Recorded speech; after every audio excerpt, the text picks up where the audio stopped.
All right, so let's see what we got in store here.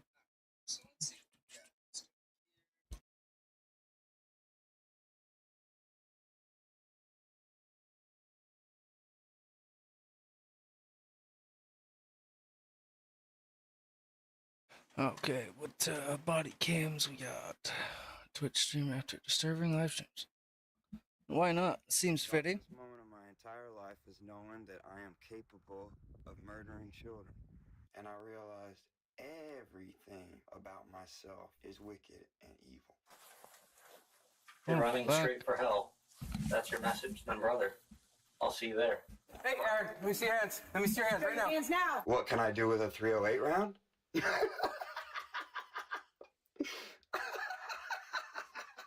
Okay, this guy's a little In a cracked. desperate race against time, officers in Groton, Connecticut hunt for 33-year-old former Marine Corps combat veteran Aaron Stanislav. After a series of disturbing live stream videos leaves them fearful he may have deadly intentions. With his whereabouts a mystery, the search becomes more daunting by the hour as they urgently work to find him before he might do the unthinkable. Are you going to get the lock me up? The following report is based on official police records, and most of the footage has never been seen before until now. Please note that all persons charged with a crime are presumed innocent unless and until proven guilty in a court of law. Groton police first encountered Aaron, who has experience as a heavy artillery operator, back in November 2023 after he was found to be hiding ammunition, high-capacity rifle magazines, and body armor in the woods. Officers seized the items and arrested him, though their exact reasons for doing so aren't entirely known. Back then, he was found to be living inside an abandoned school called the Mystic Education Center.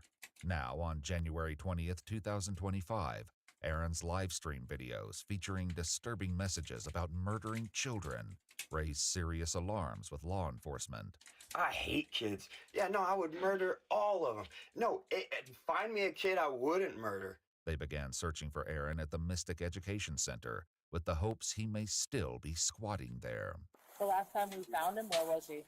He's in a sauna and they locked him. I don't know where that is. Okay. Police department, is anybody here? In one of the videos, Aaron makes unusual statements as he cuts plastic tubing inside a garbage dumpster. His hand appears injured by his own blade. Imagine when they started telling doctors it was like, hey, some people just want to die.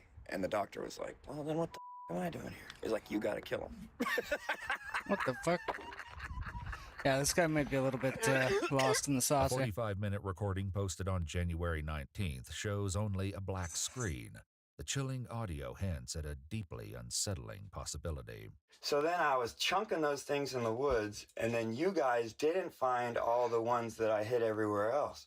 Yeah, so then I knew that my plan was working just fine. Yeah, my tricks were all in What place. a fucking guy. Man, you hadn't even pulled 3 out of 16 cards. And I got way more than 16 cards. How did I get my guns back? Oh, I left a few with family, and then I left the rest at the bottom of the Mystic River. What can I do with a 308 round? Ugh.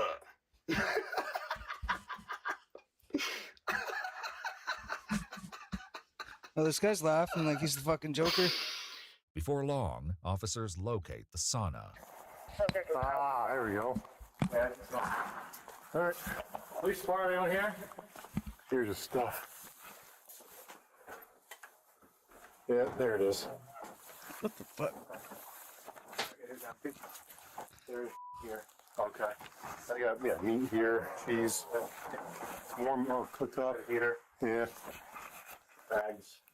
Aaron is nowhere to be found, but officers find no shortage of strange discoveries among his belongings. I didn't see any bags, or he could have weapons. Did he run this power to? The fire alarm? What's that?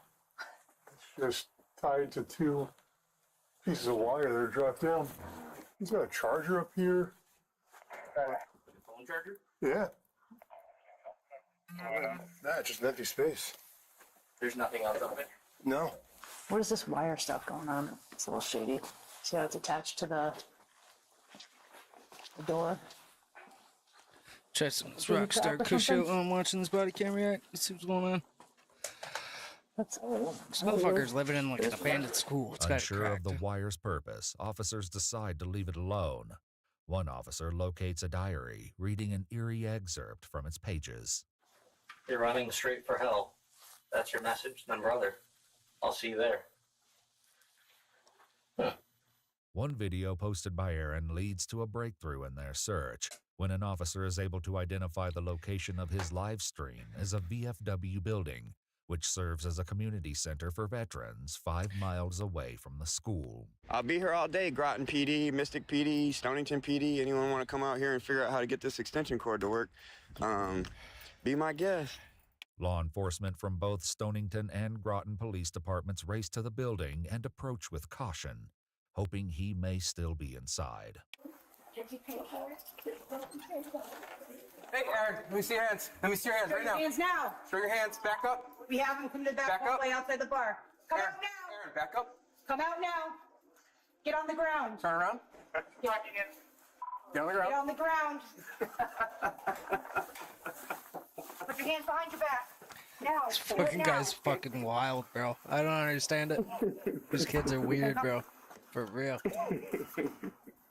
Aaron, you're just being detained right now, okay? I'm sure. My bad. All Chuck. right.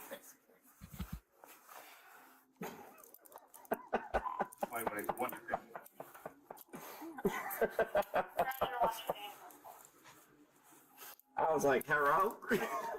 You're his back Jesus shoulder. Christ. What the fuck? Just have to This make guy's one. fucked up. Aaron, where's Right your... front pocket. Right front Thank you. pocket. Thank you. I appreciate that, okay? Yeah. All right. I'm going to turn you around and sit you up here, okay? Yeah. All right, sir. Stand in, girl. Yep. So I'm going to turn you this way, okay? So roll this way for me, sir, all right?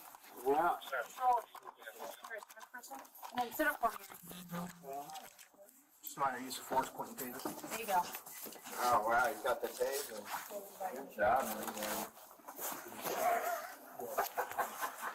man. This guy might be a little lost in the sauce, but You guys, you're kidding, right?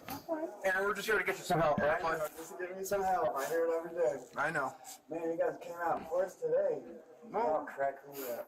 You said some stuff that concerned us, all right? Oh, yeah. I said some stuff. I All right, you guess. want to stand up and I can I put you thought a chair? that's what we were doing. All right, I just want to make sure you're ready. Yeah, everybody's out today. Said some stuff. That's good, yeah. At this point, the officers need to determine what's on his mind and if his alarming comments hold any truth. What got you guys all out here today? You're talking about guns. You're talking about luring us out of our cars. You're talking about going to the schools. Like that's all. You gotta understand. Like that's concerning. So why were you saying all that stuff? Why was I saying all that stuff, guys? That's a good question. You think I like killing kids? You think I like murdering people? I mean, that's what you were saying. You guys think I like murdering people? You guys think I like murdering people? 16 years. What am I gonna do? I'm in cuffs. And? Yeah. And? What do we got? What do we got today? What do we got today? We had you hooked up with the VA. What happened, bud? Oh, you guys were just helping again. Aaron's videos contain no shortage of opinion when it comes to the help he's been given in the past. The 18, 19 people in a day who say, hey man, I'm just trying to look out for you. I'm just trying to take care of you, man. I'm just trying to help you out. Here's some more jail time. I'm like, man, you sure do sound like a friend to me. Take care. I'm glad you're watching. Thanks, cops. What happened with the VA? You do understand there's a lot of people that want to see You understand I was washing doors until y'all showed up. Well, you were washing doors and then telling stories about killing kids in between that. Uh-oh. So that's... Yeah, you know, that's strange. That's strange. Jesus Christ, bro. This Sandy guy's Hook, fucking when was that? lost, man. When was it? When was Sandy Hook, guys? Do you guys remember the date? I don't remember. You know how many kids were killed? Do you remember who killed them? Who did it? Who did it? Adam Driver did it? Did I do it? Did I do it? Yeah, I don't think I did. No, I was in Afghanistan when that happened. Thank you. Not killing kids. Thank you. In one of his live streams, Aaron references the moment he learned of the Sandy Hook massacre, which took the lives of 20 children and 6 adults in December 2012. His words and actions that followed raised serious concerns with those who watched the video. I just remember we were all sitting there. There must have been at least 20 of us sitting in the little bunker that we eat our little spaghetti MREs in every night for 7 months straight. And then on the news, it was like 20-something dead in Connecticut in a Sandy Hook shooting. Mentally ill kid or whatever, shooting teachers and children. But I was just sitting there in the bunker and they were saying, like, here's the M4 or whatever AR style rifle he was using, and all of us have that. All of us are sitting on 180 rounds, 30 in the gun, 1 in the chamber.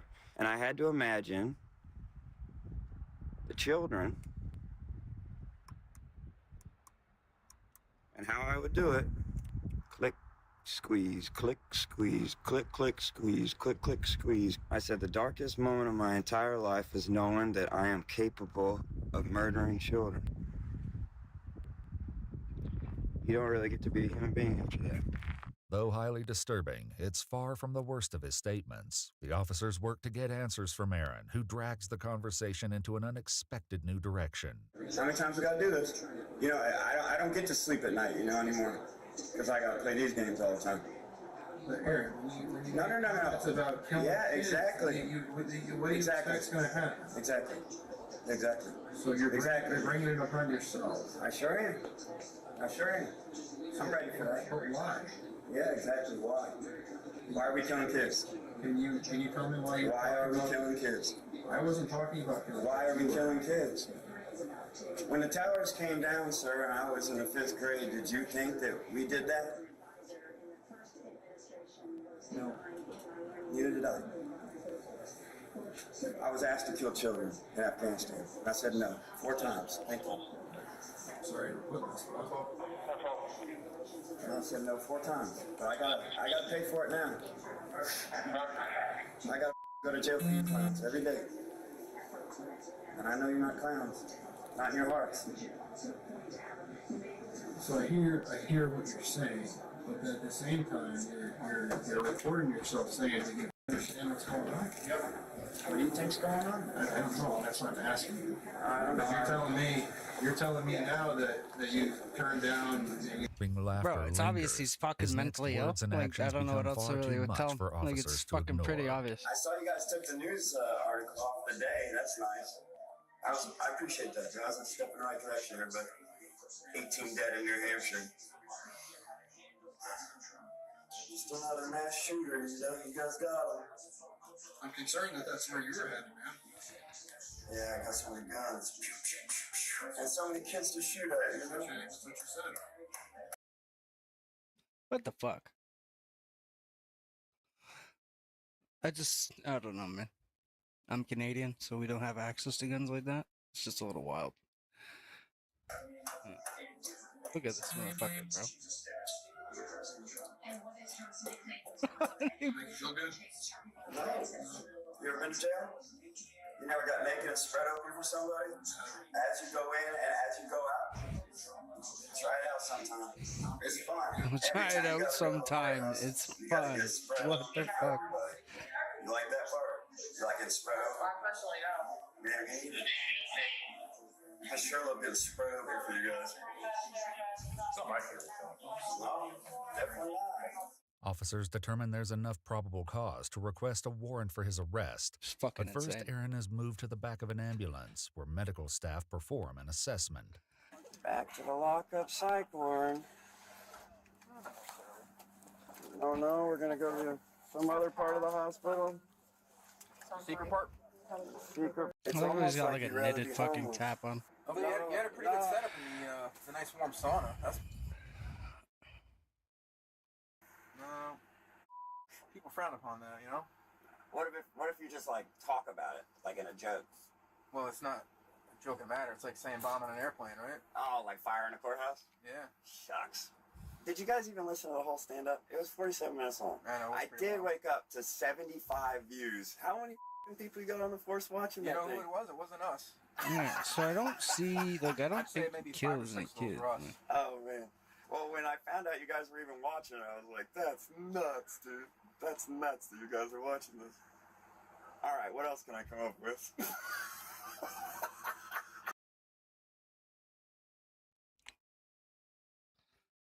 Aaron is taken to a jail cell where he sleeps for the night. In the morning, officers prepare to question him again about his distressing comments, unaware that things will soon take an unexpected turn. For now, Aaron makes an admission about the videos, but it isn't long before he quickly veers off topic.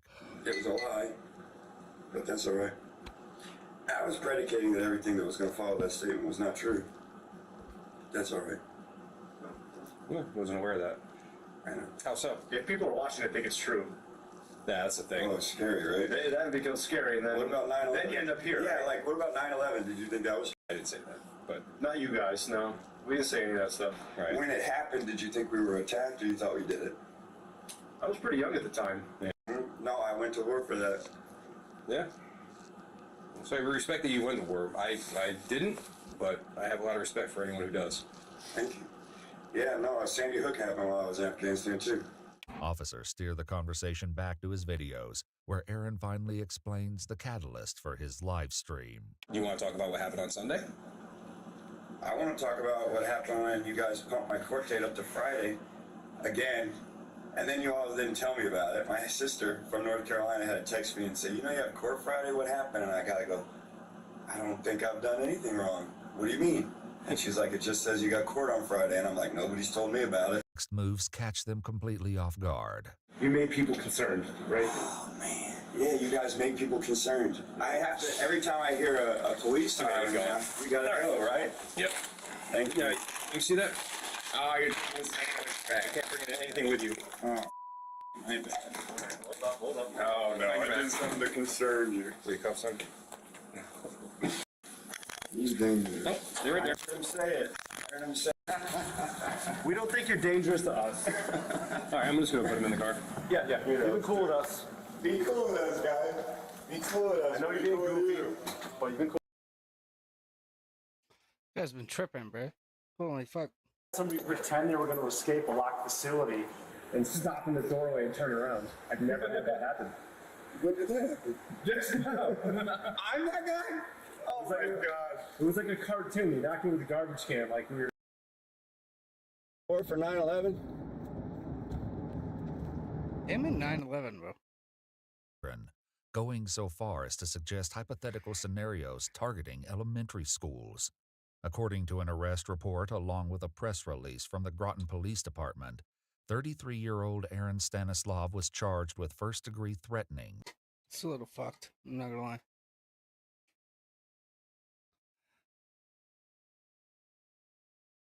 What? After smoking seized drugs. Nice, buddy. Nice.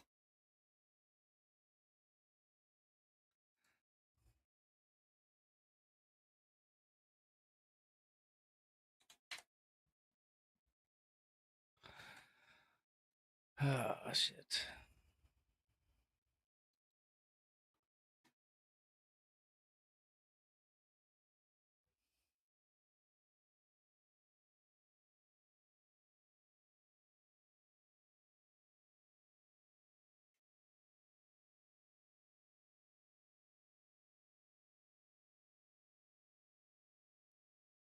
So there was a text message from someone saying they were behind a car. Their friend was kidnapped from a Chick-fil-A in Palm Coast, and they were on the interstate behind the car. Everything on your phone is telling me that you made a phone call 911. But I didn't talk.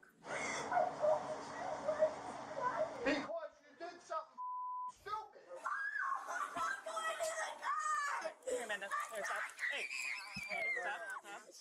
Nice. On July 26, 2023, What the fuck? dispatchers in Volusia County receive urgent 911 text from a driver who claims to be following an armed kidnapper's van on the interstate. When they trace the phone, however, they learn the messages are coming from a residence in Port Orange, turning a plea for help into an unexpected lesson in consequences. I'm telling you this right now, you're going to take this as a lesson at 11 years old, that if you do something stupid in the future, you're going to enjoy those cuffs. I'm not going to do this again. The following report is based on official police records, and the fuck? footage has mostly never been seen before until now. It's just after 9:45 a.m. when 911 begins receiving texts from someone named Lily Lee Combs. She claims to be following a kidnapper's van on the interstate, and updates are still pouring in. Volusia County deputies, multiple area police departments, and a helicopter join the urgent search. When they fail to locate the van, a deputy tries calling the phone number that's been sending the text messages. Hello? Hello? Hi. Is this what's your name? Can you hear me? Hello? I'm trying to reach the person that called 911. Yeah, can you hear me? Oh, shut up. Please leave your message for 3. Oh, it's going to voicemail. It says, RP confirming they are in a blue Jeep. Victim is in a white van. They can see they are being restrained through the windows. At the turnaround?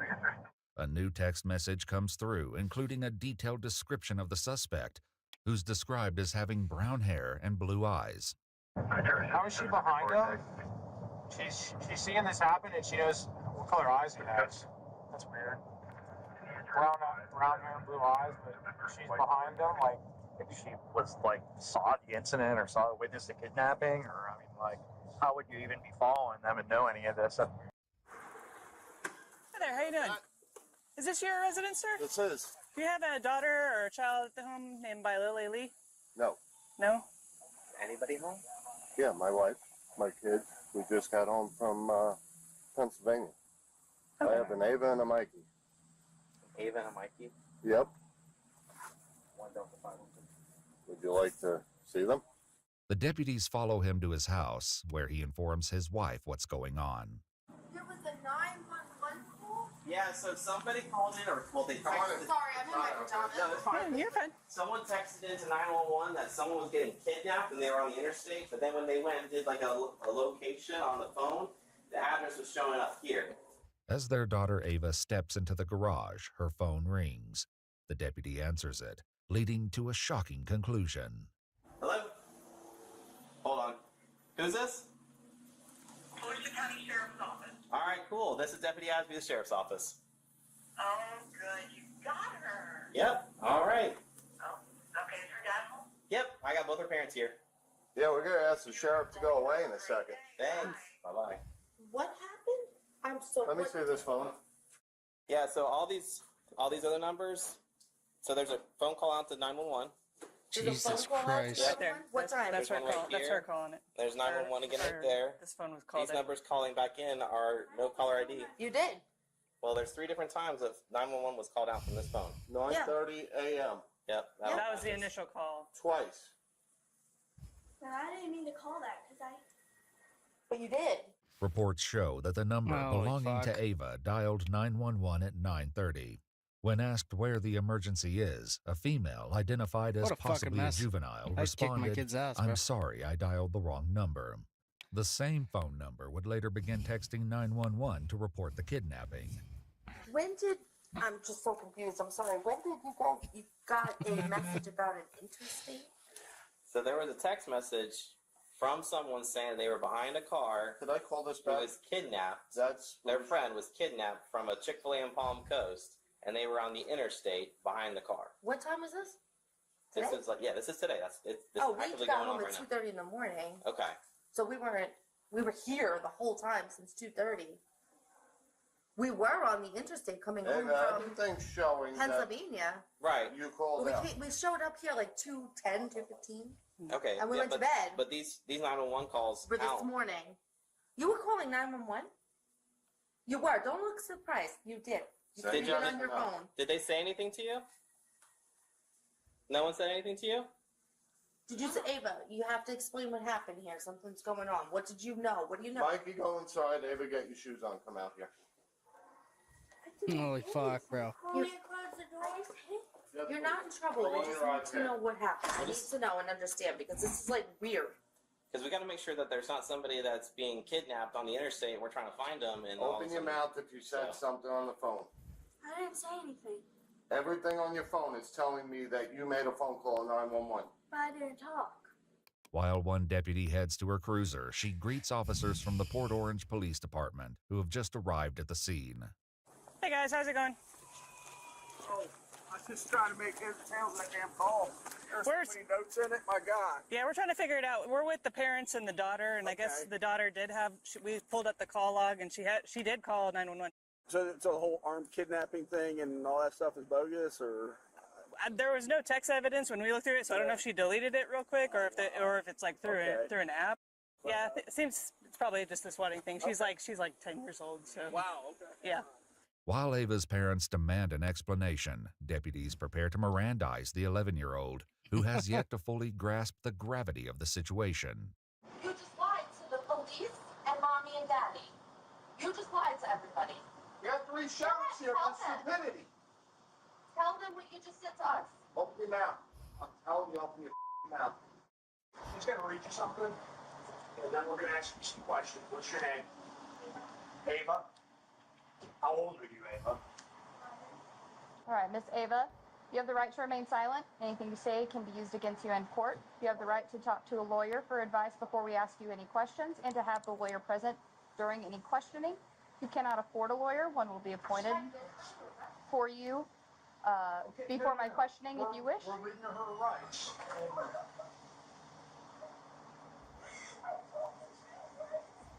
Be quiet, you did something stupid. This is fucking bad. I love it. Okay? Because you did You something can fucking cry stupid. about this. What you've done here is a felony. Okay? It's a felony crime, and you probably had 20 law enforcement officers at least, a helicopter, and all running with lights and siren on high speed to try to apprehend or try to stop a serious forcible felony from happening. Do you know what happens if one of those officers crashes and gets killed on the way to responding to something that you did as a joke? So you better take this serious. Under pressure from both her father and the deputy, Ava offers an excuse for her actions, which doesn't sit well with the deputy. Ava, you need to tell the exact truth. I don't want a story. I don't care what it is. I want the exact truth. You can't make this go away by being quiet. The only thing that's going to happen to you is you're going to end up in a pair of handcuffs going to our juvenile facility. I'm not going to mince any words with you. That's a very distinct possibility of what can happen here today. Don't look at your mother. She didn't have any part in this. This was all you. Yesterday, my brother said something that I know just made me pop in the head, and then I ended up doing it today and doing all this. And Was he part of planning this with you? no, he just said it, and then What did he say? he said, "What's 911?" This is your brother?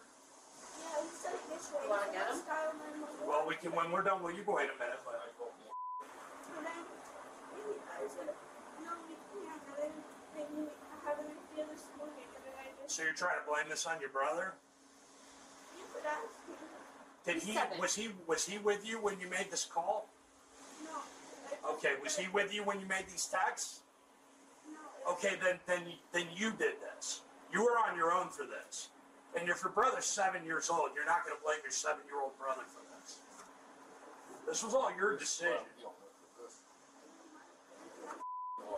Okay.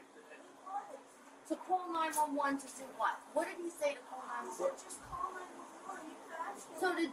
So can I ask? What if was he told you to something go up on the roof YouTube and jump that you off the saw? roof? Would you do that? So what's the difference? Deputies will soon discover the startling truth Holy behind fuck. Ava's fabricated story. For now, Ava's mother raises concerns about recent questionable activity on Ava's phone, but it does little to impact the situation. So I have something really weird with that phone. When we first got that, the phone kept ringing non-stop, ringing in to me, and I was picking it up, and there was like people talking, and like I'm like hello, and like non-stop, like I mean every 4 seconds there was a call coming in with random numbers, and I didn't know them, and I was saying block contact, like as soon as the trick got that phone number. Okay, I was like this. that has nothing to do with what went on today. Questions about her intentions lead to a harsh reality check from the deputy, who forces Ava to consider the possible consequences of the false report. What were you planning on happening out of this?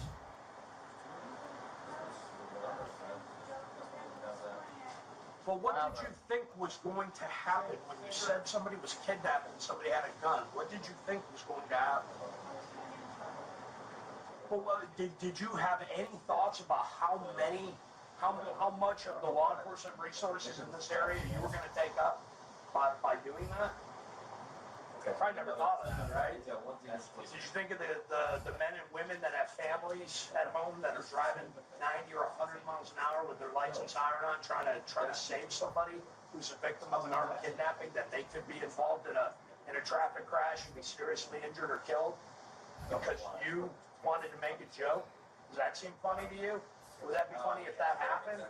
Because I can tell you that would be even more serious than what you're looking at right now. You physically see your father walk up to sheriffs, military, everybody, thank you for your service.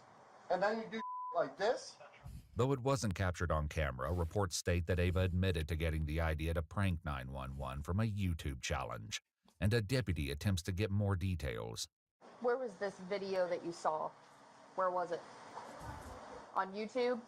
Do you remember who the creator was, or who the poster was, what it was about? What do you mean by all of this? Yeah, well, that's pretty obvious. Shouldn't fucking do that.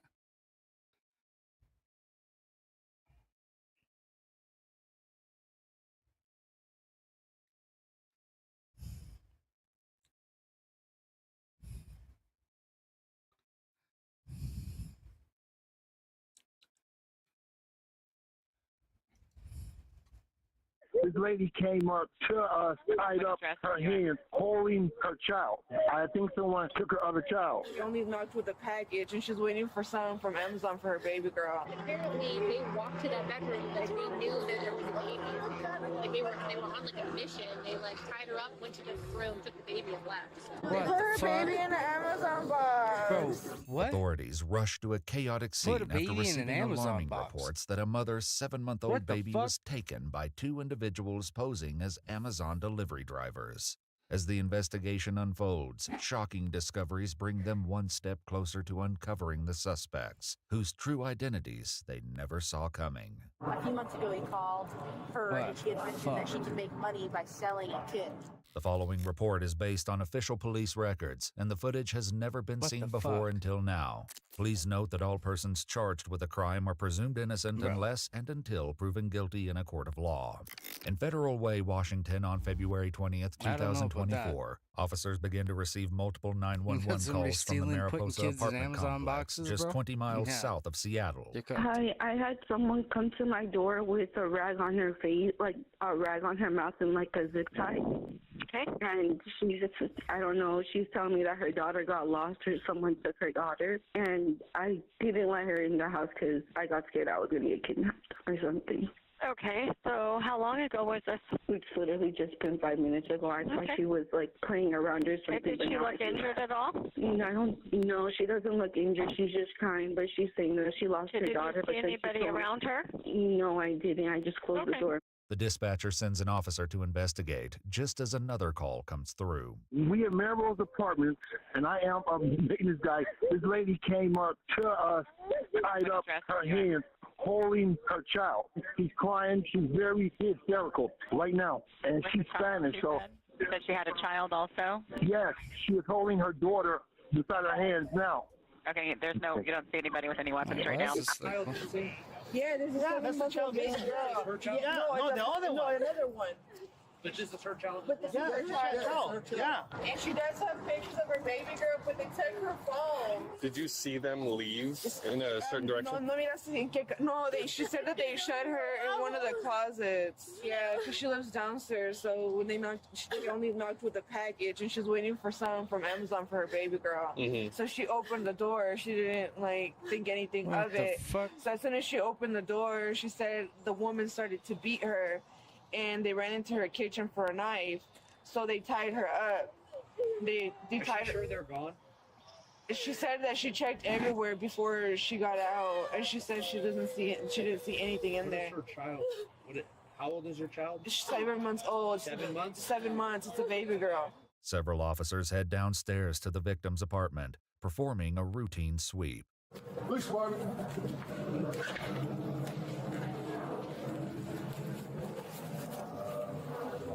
Hold on, just hold that. I just want to see if we can find this kid. After searching every room, the suspects and the missing baby are nowhere to be found. Meanwhile, the neighbor continues to translate as the victim describes her attackers. Oh, she said that the girl was wearing like a ski mask. It looked like a snow one, like the type that someone would go to like skiing. In her house. Inside her house? Yeah, inside her house.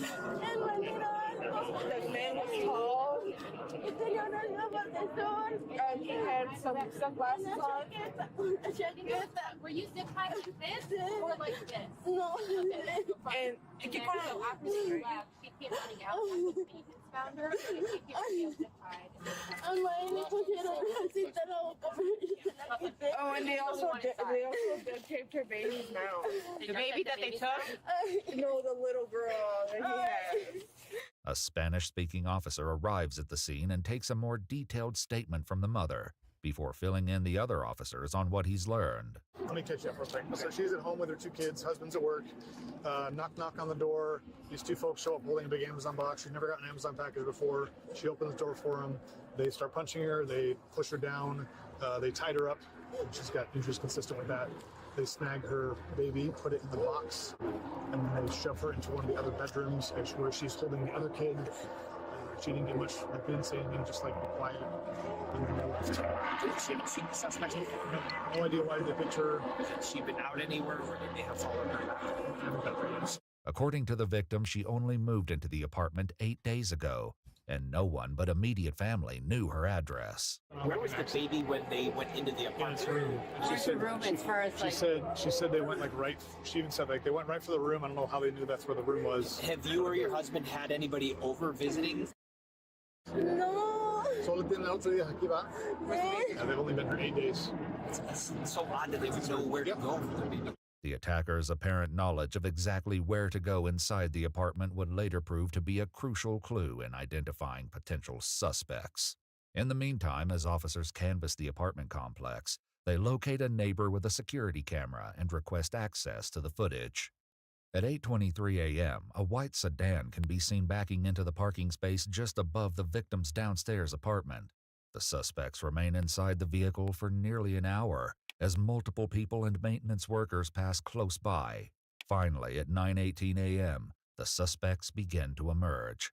Another neighbor in the complex would later describe seeing the suspects from her apartment. I seen 2 people standing, one male with a blue jacket on and a baseball cap, and I seen a female with a gray puffy jacket and a beanie on and with a Corona mask on, and they both looked Mexican to me, and they were just standing at this apartment that I know that they shouldn't have been, and it looked really awkward to me. And then the lady was looking at me kind of crazy, and she had her phone in her hand, and it looked as if she was recording. The male suspect is captured on camera retrieving an Amazon box from the back seat of the car. After that, both suspects vanish from view for nearly 20 minutes before reappearing on camera. I saw those same Reappearing by people taking that moving girl's really fucking kid is fast to their crazy, car, bro. holding What the a fuck? red bag that looks something like a Uber Eats bag to keep the food warm. Almost like a cooler, like a Southside cooler. Yeah. Okay. And the male is the one holding it, and the woman, she was really rushing to the car. She jumped in the passenger seat, and then the male, he went around the car. He was going to go to the back door, but for some reason, he didn't put the bag. Looked like he was going to put it in there, but he had a second thought for some reason and brought it up to the front. Then after that, they took off really fast. Although the baby's mother initially recalled the suspects placing her child inside the Amazon box, surveillance footage suggests they then transferred the baby into the bag. Who the suspects were and why they would take the child leaves officers grasping for answers. They don't owe anyone money. They don't have any ill will to anybody. Not that we're getting. About getting her address to send a gift. And it was so weird because she never reaches out to me. But then just now he said that a few months ago he called her and she had mentioned that she could make money by selling a kid. and that she was about making that money. And whose niece is this? His niece Margie is the victim's cousin. The gift, intended to be a crib for the baby, was from her and her husband Vincent. With this new information, one officer heads over to speak to the baby's father. Sir, can I, did you get a phone call from a family member today? Yeah, but now they're not answering. Could we see that phone number? Who is this? Who is this? That's who's been calling them all morning. Yeah, so that's why she didn't think anything of it when she opened the Amazon package, and it's supposed to get here today. Their cousin jacked their baby to sell it. ¿En qué se llevaron la bebé? ¿No más en brazos? Sí, pero la bebé le echaron a la caja. They put her baby in an Amazon box. In the same box. Does the woman resemble her cousin? No. She doesn't think so? No. So she said that the people from Amazon the girl said that the people from Amazon said that they couldn't get to the address, so they needed the layout of like how to get into what the apartments looked like, driving, and like what the inside of her house and the outside of her house looked like. Who called? And she sent them a video. Who? Her cousin. She sent her cousin a video. Yeah. According to the baby's mother, her cousin Margie had been calling her all morning, but now isn't answering the phone. As the translator continues to explain, it isn't the only glaring red flag. And she did mention that she deactivated all her social media. Who did? The cousin. So, like, did they feel familiar? Did the lady feel familiar to her at all? Was there any characteristics on that woman that would match her? High alert. She said it was another language. Nothing similar. She said that she wasn't, just now she mentioned that she's not sure what he looked like now, that everything was just happening. Okay. And they were wearing ski masks, right? Both of them? No. He was black. Can you ask again what race he was? The cousin is talking right now. Can you translate for me? Pero aquí no ha llegado ninguna caja. Saying that the box never got paid. She's telling her that she's lying to her right now. Not making it. The box already arrived. She's saying? The cousin is saying that the box already arrived. Envíeme el pantallazo aquí al Normal that she already sent like a screenshot of the package or whatever. Mama. Oh, that's her mom. Yeah, Did she? That's what we're working on right now. Yeah. Lo que están intentando hacer es rastrear tu celular. According to multiple news reports, police were able to trace the victim's phone, which the suspects took with them after the attack. That, in conjunction with license plate readers, led to the car being located driving on the highway about 4 hours after the attack. Miranda writes and began to question her. Margie Harina and reunited with her mother. The victim's cousin, 24-year-old Margie Harina Ardila Orego, along with her husband Chunho Vincent Lai, were arrested. With the help of a translator on speakerphone, detectives read Margie her Miranda rights and begin to question her. Can you explain why they brought you here? Ellos deben de saber por qué estoy acá. You must know why I'm here. Well, I'm here to ask you why you think you're here and why we're here. I'm basically trying to get your side of the story today. Pero no voy a responder nada hasta que no tenga un abogado. I won't answer anything until I have a lawyer. Though Vincent also declined to speak with detectives, he did have a question for officers as he was prepared for transport to jail. Can I ask you one thing? Yeah. How is the baby? The baby's fine. Where's the baby? Going home. Home? Yeah. I'm the biological father. Okay, we'll talk about that later. Both Margie and Vincent were charged with first-degree kidnapping, robbery, burglary, assault, and second-degree assault of a child. Their bail was set at $750,000 each. They each entered a plea of not guilty and are being held at the Mei Ling Regional Justice Center. Their trial is set to take place on March 17th, 2025. Oh, yesterday. Insane. What? Rips her teeth out. Okay, we gotta see this one. What? It's in that door on the left, but hallway's narrow, bro. Drop the knife! Drop the knife! What's she do to you? Kill my family. On June 1st, 2024, reports of an employee being held hostage in a gas station bathroom in Sanford, Florida, sends Jesus police Christ. racing to the scene. With the suspect reportedly armed and dangerous, officers must perform a high-stakes rescue before it's too late. In the aftermath, the disturbing details of the incident leave investigators questioning. Was this a sudden act of random violence or something far more insidious? He's a demon hunter. He's a demon hunter? The following report is based on official police records, and most of the footage has never been seen before until now. Please note that all persons charged with a crime are presumed innocent unless and Give me a until second, chat. proven I'm gonna guilty grab in a some court of beer. law. At Be 5:00 right back. It gives you a chance to read that anyway. Damn.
a.m., dispatchers in Seminole County receive a distressing 911 call from an employee at a racetrack gas station. 911. My coworker, my shift manager, has been locked in the men's bathroom with another man who's not letting her out. Okay, hold on. You said your coworker's locked in the bathroom? Did he put his hands on her? Hello? He's got a knife. Okay. He cut her neck. Within minutes, an officer arrives at the scene, where a customer who witnessed the attack shares horrifying details. Get that quick, man. He done spit her down, Nick. Who what? Come on, you get traffic. Come on, you might want to get your taser out and all that. For real, sir. In the last bathroom to the left. Is there anybody else inside? There's two ladies in there, but he got her down right now. Yo, wait. Who else is inside? It's just me and my assistant manager and Where the they at? guy in the men's bathroom. Where's your assistant manager? She's in the bathroom. With him? She was in here. Sir! He's got a knife. Sir, he has her pinned down in there. Okay. I'm... What's the address on that? 3760 Orlando Drive.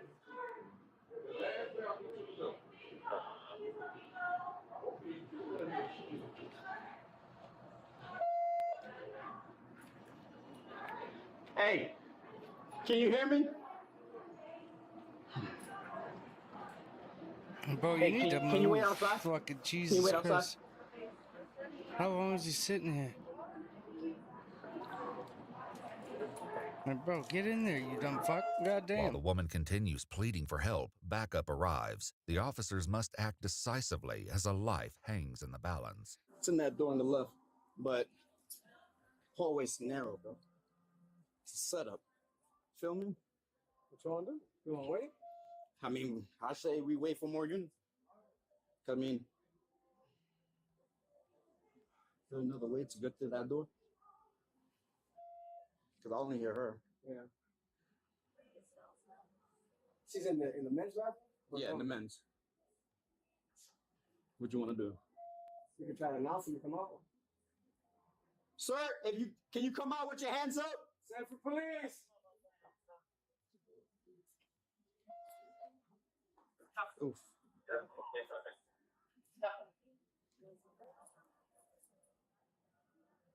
Send for police!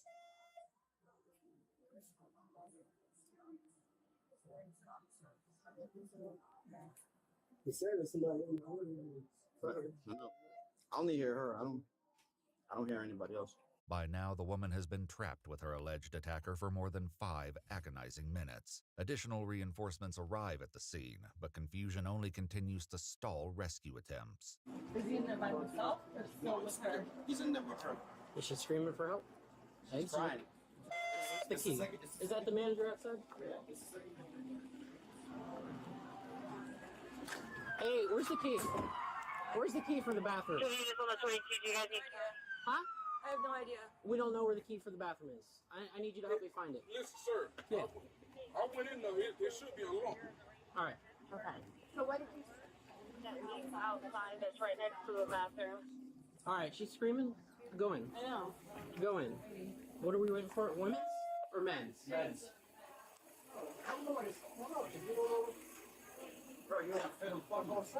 Go ahead. Sanford Police Department, come out now. Sanford Police Department, drop the knife. Drop the knife. Drop the knife. Get on the ground. Get on the ground. Get on the ground. Get on your stomach. Get on your stomach.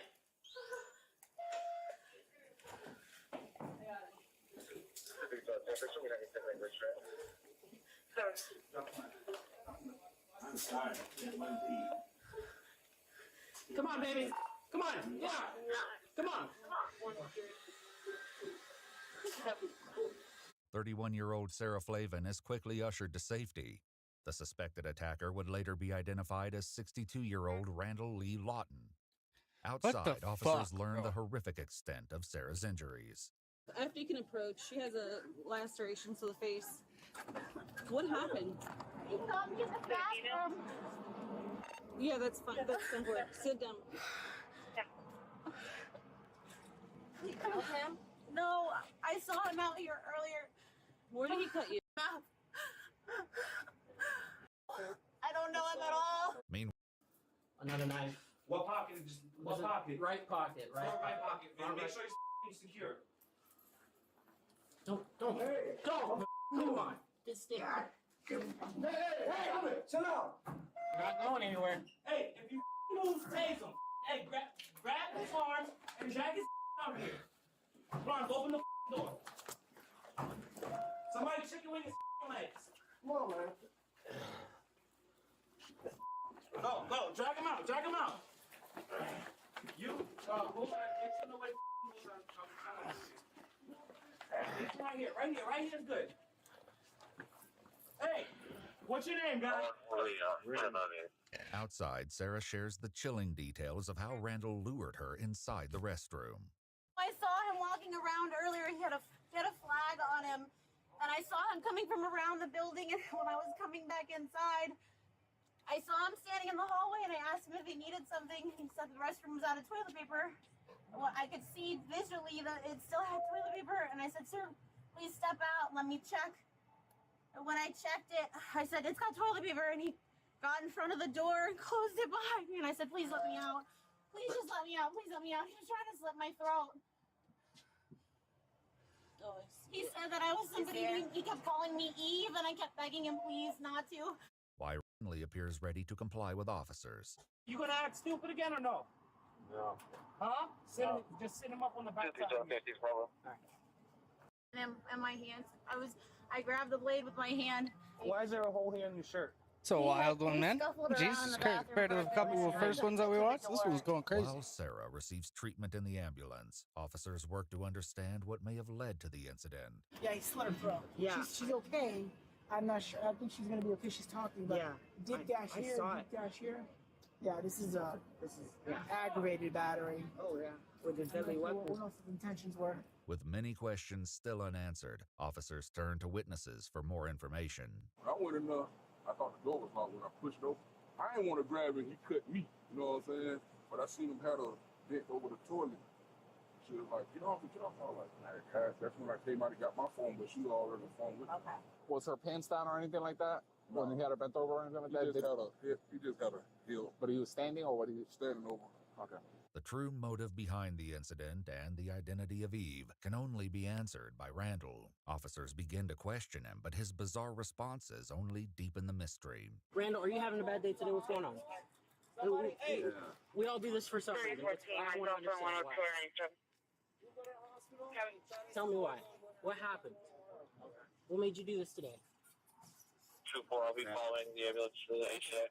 What about your past? What about your past? What made you do it today? I'm already dead. Okay, why are you saying that? Why do you think you're already dead? No, man, I'm worried about it because, You'll find it someday, too. No. That's everybody. As the investigation continues to unfold, officers review the factors that delayed Sarah's rescue. We were just waiting for one more person to come with us. We didn't want to go straight in. We don't know. It's a small. No, I know. That's what I'm saying. In that case, y'all would have been fine. I didn't realize that because you guys were standing outside. I thought everybody was out. No, we just wanted one more person. Like when that you go in, like that's, you don't have to wait for a third person. As Randall begins to explain why Sarah was targeted, his reasoning takes a dark and twisted turn. Her name is Eve. Okay. Mother Mary and all them. Yep. Spiritualism. Okay. Yeah. Okay, and then got a lot of flaws. So she calls herself Sarah to you, and then you figure it out. You're like, oh, well, why do you got to cut Eve? Because what she done to me. What she do to you? Killed my family. What happened to your family? But she killed me. Okay. It looks like you're still alive and breathing. For a little bit. Huh? For a little while. I hope it's going to be for a long while. But what you did today is, a little concerning. Yeah. You talked to this girl before? No. No, you've never seen her before? No. Not in that body. While his responses raise more questions than answers, Randall denies being on medication or being diagnosed with any mental illnesses. Soon after, Randall is taken to the police station for an interrogation. During this interview, he would tell investigators that Eve was a demon who attacked him for years over his use of cigarettes. He claimed the demon needed to be punished and believed that the demon's spirit had been cleansed after the attack. After a long morning, officers gather to discuss the unusual nature of the case. That's terrible, dude. He's a demon hunter. He's a demon hunter? That's what he told you? That's f***ed up, man. She's young, too. Just trying to work. He's right.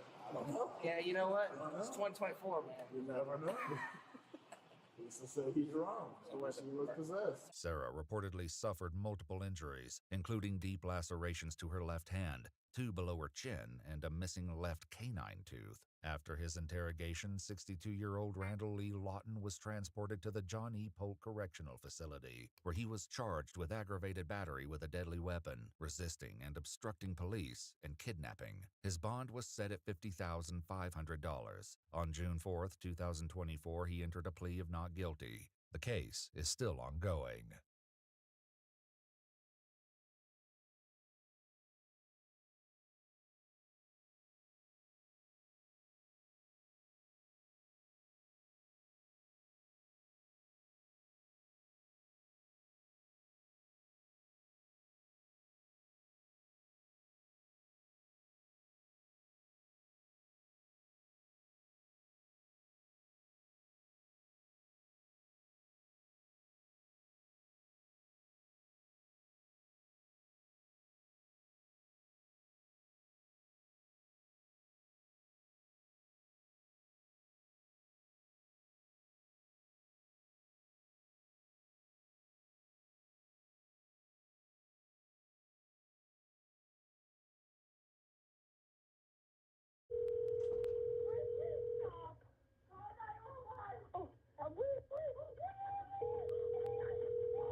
What is your emergency?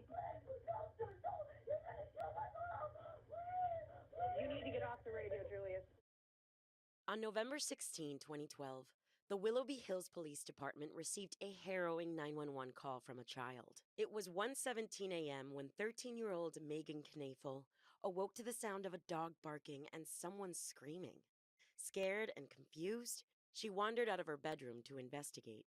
The screams were coming from her mom's first-floor master bedroom. There, she witnessed something she'll never be able to unsee. What is going on? What is going on? What is going on? Hello? My mom with a knife. Okay, this is your sister? Yeah, and she's doing my mom with a knife. Will you please tell me? She's doing what to your mom with the knife? You need to take a deep breath for me so I can understand you. No, I did. Please tell me. You need my mom to the knife, please. What? She's gonna kill my mom. Megan found I her fucking hate foster people like sister, this. When I'm yelling or 16-year-old somebody's yelling like Sabrina that, you send Zunich, everything. Fucking brutally stop asking attacking questions. her mother. But between the screaming and muffled background noise, the dispatcher struggled to piece together what was happening. You're going to have to take a deep breath. I cannot understand you. Why is your mom going to die? What happened? I don't know. Is someone hurt? She was still stabbing my mom. She stabbed your mom? Yeah. Where is your sister? Knock it off! Where is your sister? Quick! Police arrived at a bloody scene. They found Megan's mom, 41-year-old social worker and seasoned foster parent fuck Lisa me. Knafel, on the floor of her master bedroom. She appeared lifeless, bleeding from multiple stab wounds. Zunich was also covered in blood. Police saw that the black handle of a 15-inch serrated knife was still in her hand. It was clear to them what had just happened. Lisa's husband, Kevin Knafel, wasn't in the home that night. He was working as a transit driver on a route between Ohio and Michigan. Police would have to call him to break the news of his wife's brutal death. Police took Zunich into custody right away. There, she told investigators that she must have blacked out during the attack. She said the last thing she remembered was going into Lisa's master bathroom to grab medication for a headache. Then, she requested a lawyer. But the amount of blood in the bedroom told investigators a different story. Lisa suffered from at least 178 knife wounds, several of which were defensive injuries. Zunich herself had also been cut during the attack, though her injuries could have been self-inflicted. The evidence at the scene proposed a narrative of blind rage, not one of insanity. The question that left investigators scratching their heads was, what could have caused this 16-year-old to become so angry with her doting foster mom that she felt murder was the answer to her problem? In August 2013, detectives had enough evidence to pull Kevin Knafel into the interrogation room. They believed that although he wasn't the one wielding the knife, he might have influenced the young girl. Obviously, Kevin, Mr. Walt told you some things that we have an indictment against you. Okay? And we would like you to talk to us to give us some insight on some things. We have a lot of facts as to your involvement in this case. And we would like to know your side of the story on what happened. Why don't you start at the beginning, Kevin? When did Sabrina come into the house, and how did that all unfold that you became the caretaker? You and Lisa.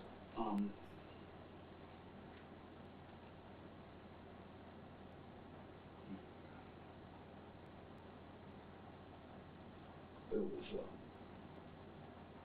June of last year. June of 2012? No, 11. June of 2011. Okay. And was this your idea that Sabrina come to the house? Was it Lisa's idea, or kind of both your idea?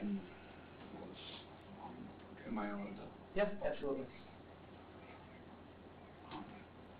It was Lisa brought it to my attention. She was in a group home out in Painesville.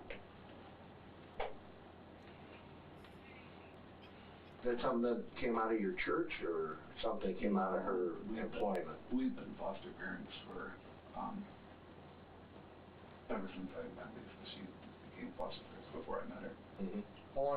How long did you know Lisa before you got married? How long were you dating before you got married? Just a year. 1 year? Did you know her prior to dating her, or? No. Okay. And you got married in 2006, is that correct? Lisa and Kevin's marriage in 2006 was a second chance at love for both of them. They each had a child from previous marriages. Lisa had Megan, and Kevin had a son named Cody. Their household was a busy one. Lisa had been a foster parent even as a single mother, and her marriage to Kevin didn't change that. In addition to their own children, the Knafels had helped raise at least 8 foster kids in their home. About a year and a half after they said their vows, Lisa and Kevin welcomed a baby of their own into the world, little Haley. The couple was overjoyed by the arrival of their new daughter. After she was born, they took some time off from fostering to adjust to their lives as parents to a newborn. But their family wasn't quite complete.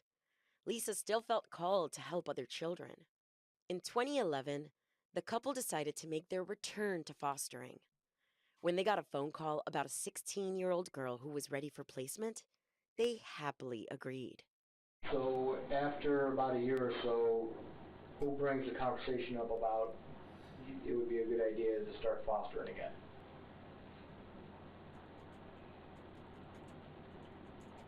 I don't really know if we had a conversation like that. Okay. Every once in a while, they would come home and say that she got a call on a kid. For whatever reason, she would, tell them no, that kind of stuff. And we would discuss whether we wanted to do it again or not, or there was always the discussion of what age group to go with. We were open to do anything from babies all the way up. Didn't matter what sex, didn't matter what color, didn't matter what race, nothing.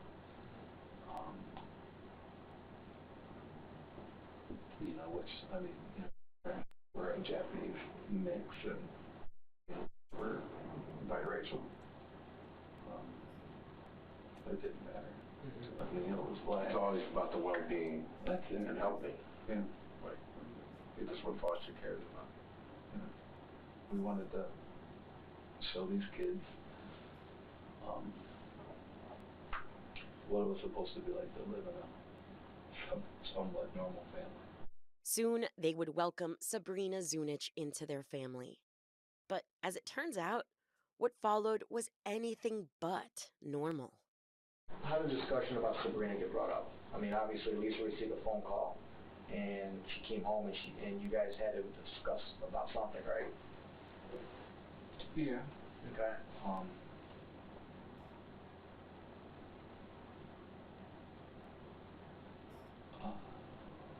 She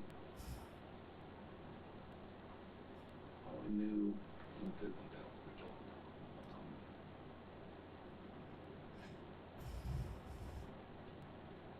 all I knew was she was in a group home.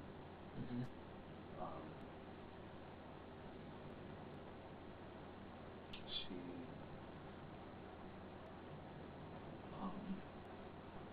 was taken from her parents, or there was something wrong with her parents, I think being drug addicts or something like that at a young age. She went to live with her grandma. Grandma was getting old, and Sabrina was taking advantage of that and running around the neighborhood. So the county came in and took custody of her, put her in a group home.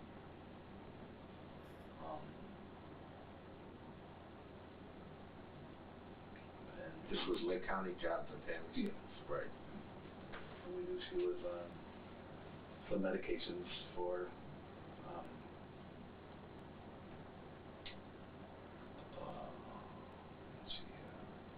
think she was bipolar.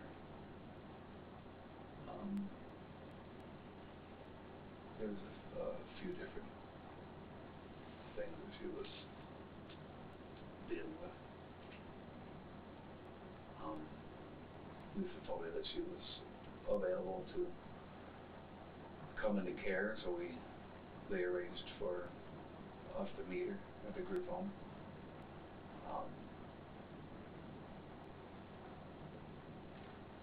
And I think the thing that interested us about her was the fact that she wasn't going to be going with anybody else or back with family. It was going to be someone that she was going to age out of the system. At what age do they age out of the system? 18 or completion of high school. Okay. So if they turn 18 in the middle of school year, they'll let them complete the program. Then at that point in time, you either decide to keep her and basically you're going to raise them yourself and you don't get any money, any assistance. Correct. Or you return her back and then she. No, you don't turn her back. You just open the door and say, "See ya." Okay. How long was it before she moved into your house? Oh, it was probably a couple months. A couple months? Yeah, because we did a day visit where she came and spent the day at our house, and then so prior to her coming to visit at your house, did you ever meet her beforehand? Like, did you guys like go to the county job and family services and meet there? Her group home. Her visit at your house. And how did that go? Tell us a little bit about that visit. She spent the day with us, and then she went back to the group home. But it was nice. There was no drama, no issues, nothing like that, correct? Okay. Well, what's the next step? There was a overnight visit, and then there was I think a whole weekend long visit, if I remember correctly. Okay. And at that point in time, is that when you and Lisa decided that you were going to keep her then, or was that decision made before that? No, we took it slow, and that's why we wanted to do the visits to see how she would intermingled with the family. Okay. And what did I'm assuming that you and Lisa are having ongoing conversations about Sabrina? What is she saying about Sabrina? Like, is she saying that, you know, she's a good addition, you know, she can help with, you know, help Megan with her homework, or, you know, she can help, you know, do things, she can help me, we can do things together as a family. All that. Okay. You know, we didn't think that there was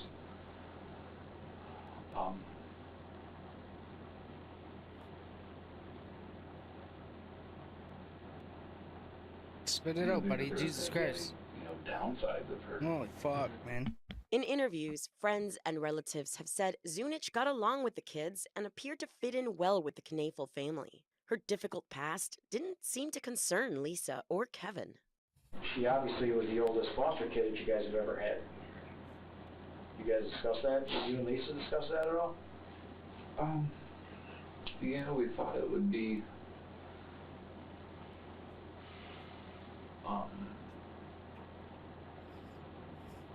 we thought that it would be easier.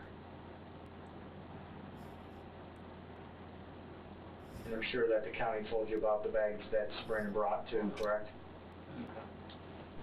You understood the emotional issues that she was dealing with and medications she was on. I mean, Jobs and Family Services put all that on the table. Yeah. She was on what, approximately, 8 medications or so when she moved in with you guys? Damn. 8 medications. Right. Nice. And this guy's trying to be. Obviously, you're not a big medication guy, right? So you never have been. And you attempted to get her when you're off of those? Not myself. Not yourself, but you encouraged or asked the doctors to see if there's something we can do so she's not on so many medications. And then you got her down to what, like 4 maybe? Not you, but the doctors. Yeah, 3 or 4. And she seemed to be doing good, right? Yeah, she was doing great. So after the summer of on and off, okay. And how was she during Christmas?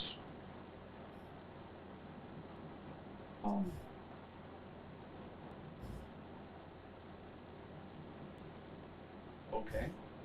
I'm excited. Just like any kid. Okay. So nothing changed as far as Christmas wise. She was excited.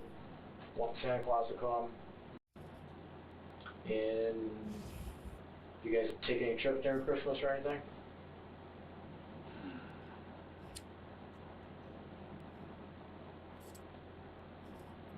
really, so. Just pissed me off. Okay.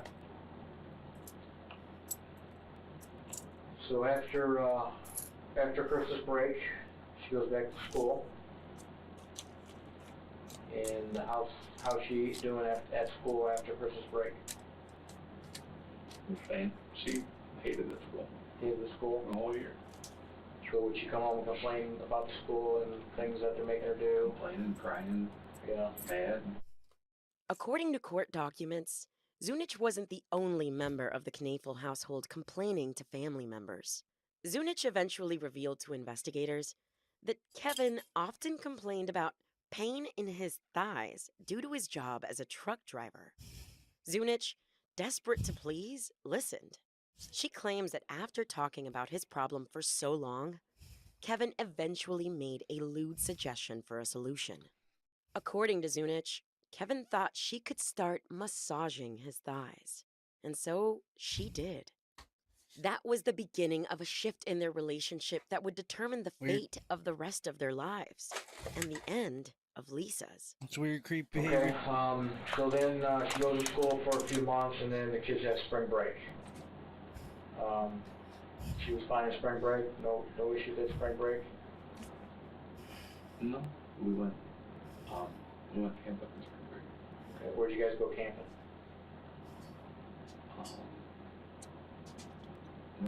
North Carolina. North Carolina? North Carolina. Remember where? Ooh.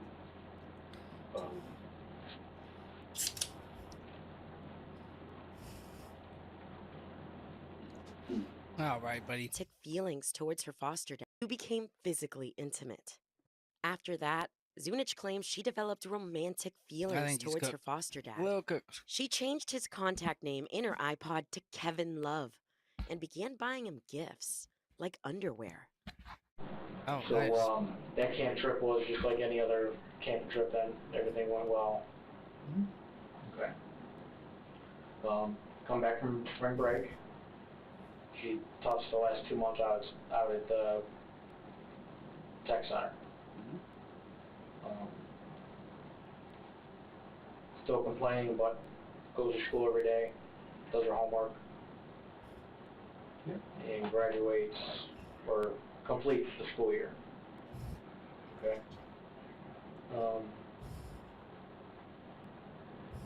Tell me a little bit about your guys' day when you come home from school and work.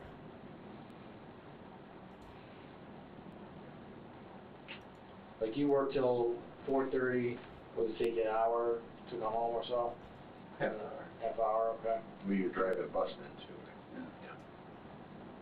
I was a zombie. Do you still drive a bus now? No. Okay.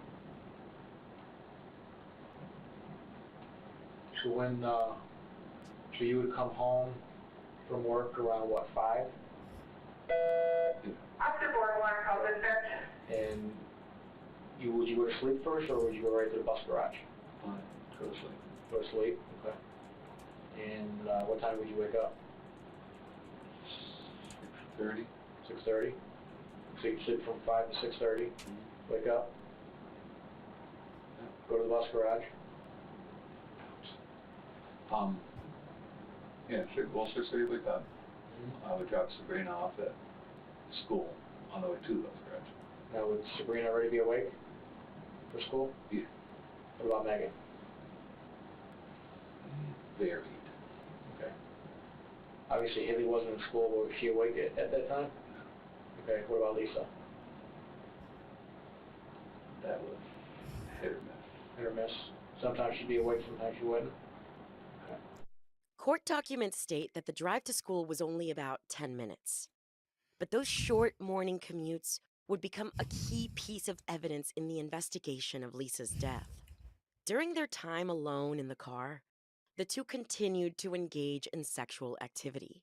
One teacher from Zunich's school even shared in an interview with NBC that he recalled a time when he noticed a suspicious interaction with Kevin and his foster daughter. The teacher claimed to have witnessed Zunich sitting between Kevin's legs while in the car. It seemed very odd and definitely inappropriate for any father-daughter relationship. There was an obvious... Everything went smooth. There was All right, let's No I'm problem. pretty sure let's Do cut what the they need chase to here. do, and You just have to let us know what your decision is.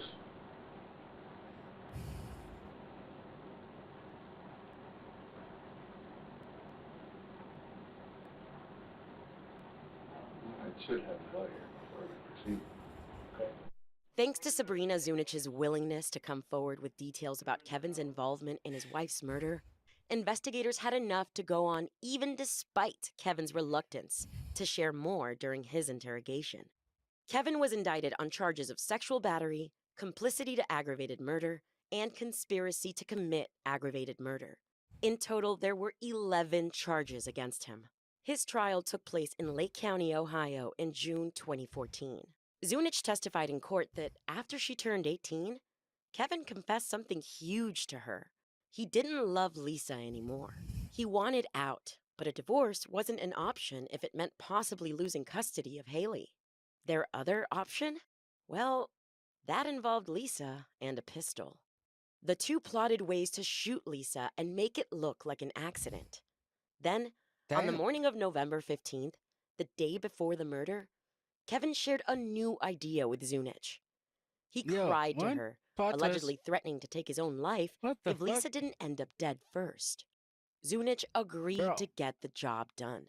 Then Kevin gave her some fatherly advice on how to kill her foster mom. He's a psycho. It didn't take long for Kevin to begin calling around to cash in those life insurance policies on Lisa. He started spending the money shortly thereafter, too. All the while, his teenage sweetheart was in a jail cell awaiting sentencing. After Zunich came forward and testified at trial, Kevin Knafel was found guilty of all 11 charges filed against him. Though he denied any involvement, he was sentenced to life in prison. He will be eligible for parole after 30 years. If granted, he could be a free man again at 73 years old. Sabrina Zunich received the same sentence.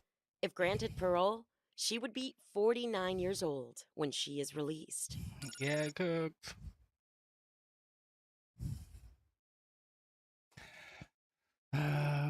Do.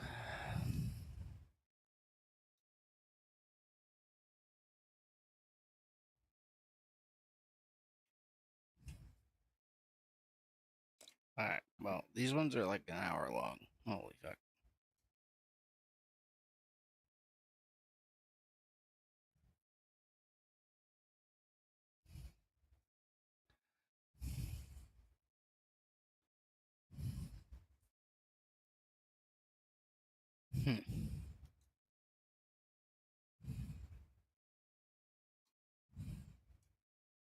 Damn.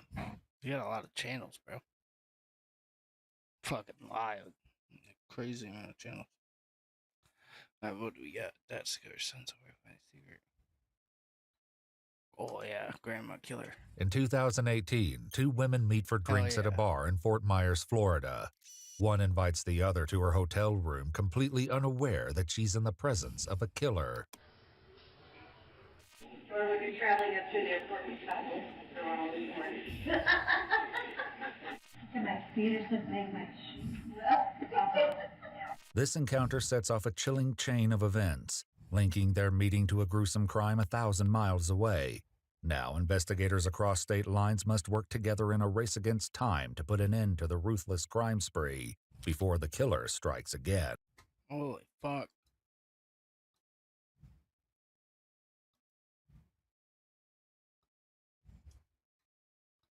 I was wondering why it was so terrible. What the fuck? You're gonna find a body there. Somebody better look. The following report is based on police records, and most of the footage has never been seen before until now. On April 9th, 2018, dispatchers in Lee County, Florida receive a call from a motel manager with reports of a chilling discovery. 911, there's emergency? Yes, this is at Marina Village, Snug Harbor down in Fort Myers Beach, and there's a dead body in one of the units. Her body's covered in towels, and there's blood in there. The manager explained that several units were experiencing a plumbing issue, and every other unit had been checked except for room 404. When I walked in there, I said, front desk, and no one answered, and the master bedroom was closed. And all the stuff was there. So I didn't want to interrupt thinking there was nothing there. But my boss said, no, go in and make sure, because it could be in that particular bedroom. So I went back up, and I opened up the master bedroom, and the door to the bathroom was closed with towels on the outside of it. So when I went to open up the door, something was blocking it, and I got scared. Too afraid to investigate alone, the manager asked residents in the neighboring rooms to peek inside.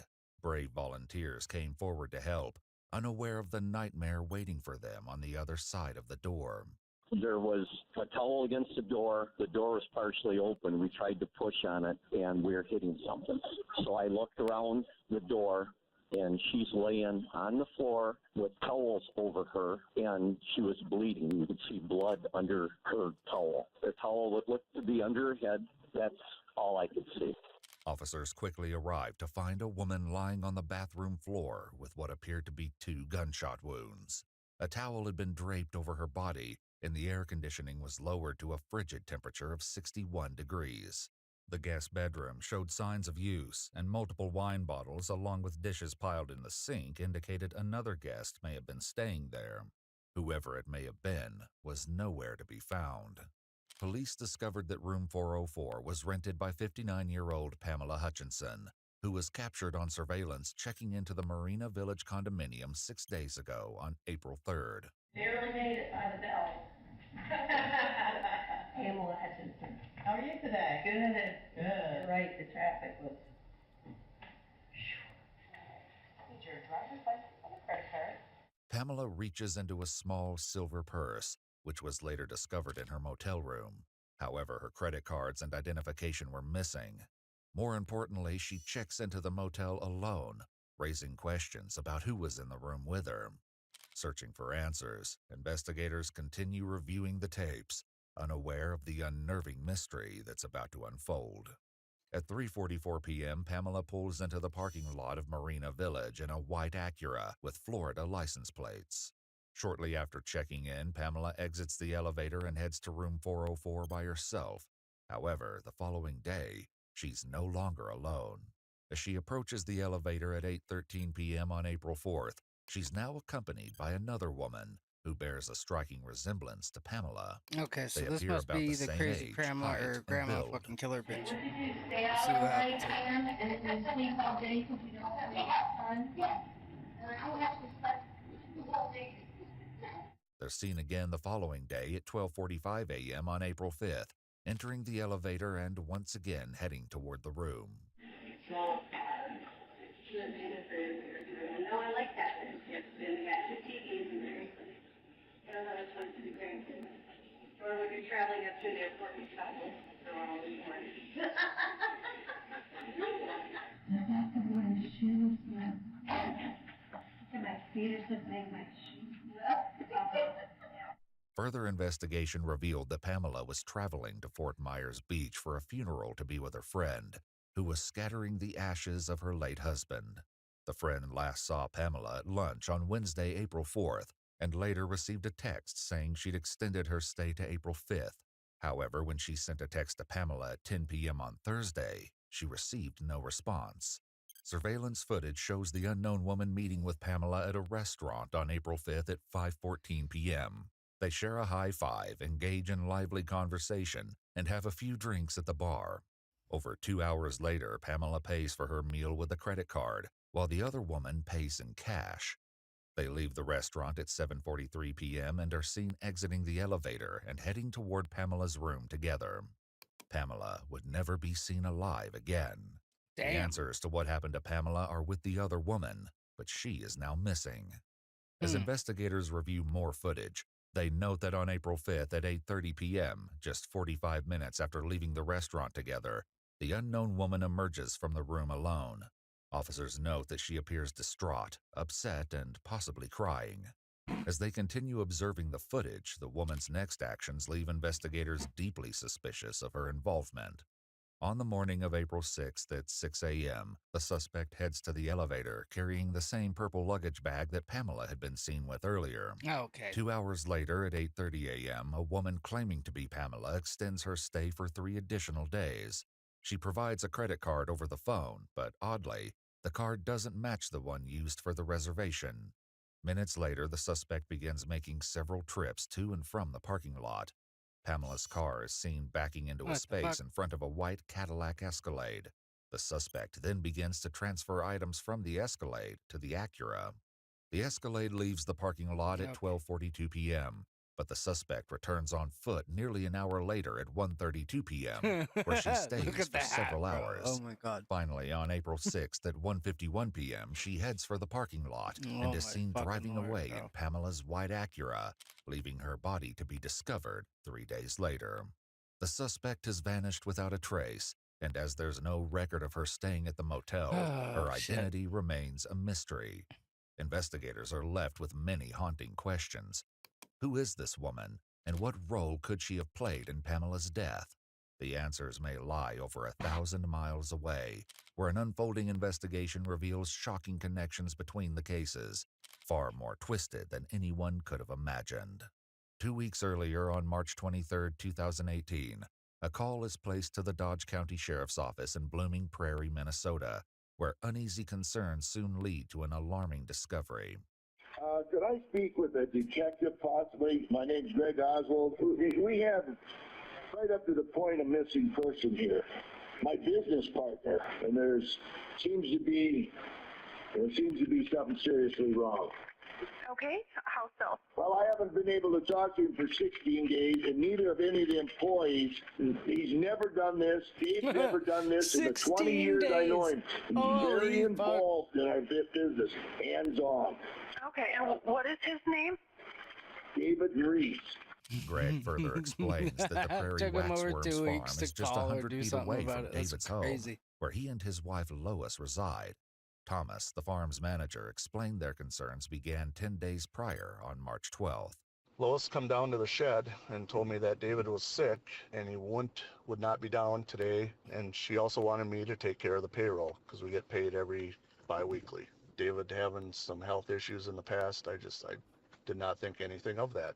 Soon, David's co-workers became suspicious after unsettling differences emerged in their usual communication. The texts we were getting from his phone were not his texts. It just wasn't Dave's style. Dave didn't abbreviate. Wasn't Dave's style. Didn't. You could tell it wasn't him. He didn't Thomas, do it. Greg, and other employees claim David's text messages seemed to change around the same day Lois began telling others he was sick. He does talk text. That's what he's always done, you know. And the ones I was getting was like all exclamation marks and commas and dots. Punctuations. And thanks. I got you. Abbreviated with an X instead of spelling it out and stuff, you know. Okay. And he doesn't normally do that? No, he just text and it spells out the full words. Despite their concerns, on Monday, March 19th, Fair enough. 8 days after he was first reported to be sick, Lois assured Thomas that David still had plans to attend a fishing tournament set to take place the following Friday. March 23rd, I watched the live weigh-in of the Cabela's Masters Walleye Circuit that David was supposed to be at, according to Lois. When they announced David's name, I did not see him, and I became very concerned. He then called Greg, David's business partner, who contacted local police to perform a welfare check on David. Deputy Hoffman from Dodge County Sheriff's Office arrived at the house on March 23rd at 6:49 p.m., but no one answered the door. Through the window, he noticed the television and gas fireplace were on. With nothing seeming out of the ordinary, the deputy left, unaware of the horrifying secret hidden inside the house. We were so frustrated sitting there talking to these people, but mental health people are going to go out and check. Though investigators in Minnesota would have no way of knowing it, the chilling discovery of David's body would soon reveal haunting parallels to Pamela's death in Florida. David was discovered in an advanced state of decomposition, with a green-colored blanket laying over his body, in a similar manner to the towels draped over Pamela. He had multiple gunshot wounds to his torso. The window was left open, bringing the temperature in the room to a chilling low of around 30 degrees. The eerie similarities raise harrowing questions. Is this simply a coincidence, or the beginning of a brutal killing spree? With many questions for David's wife, Lois, Minnesota investigators begin looking for her, but she's nowhere to be found.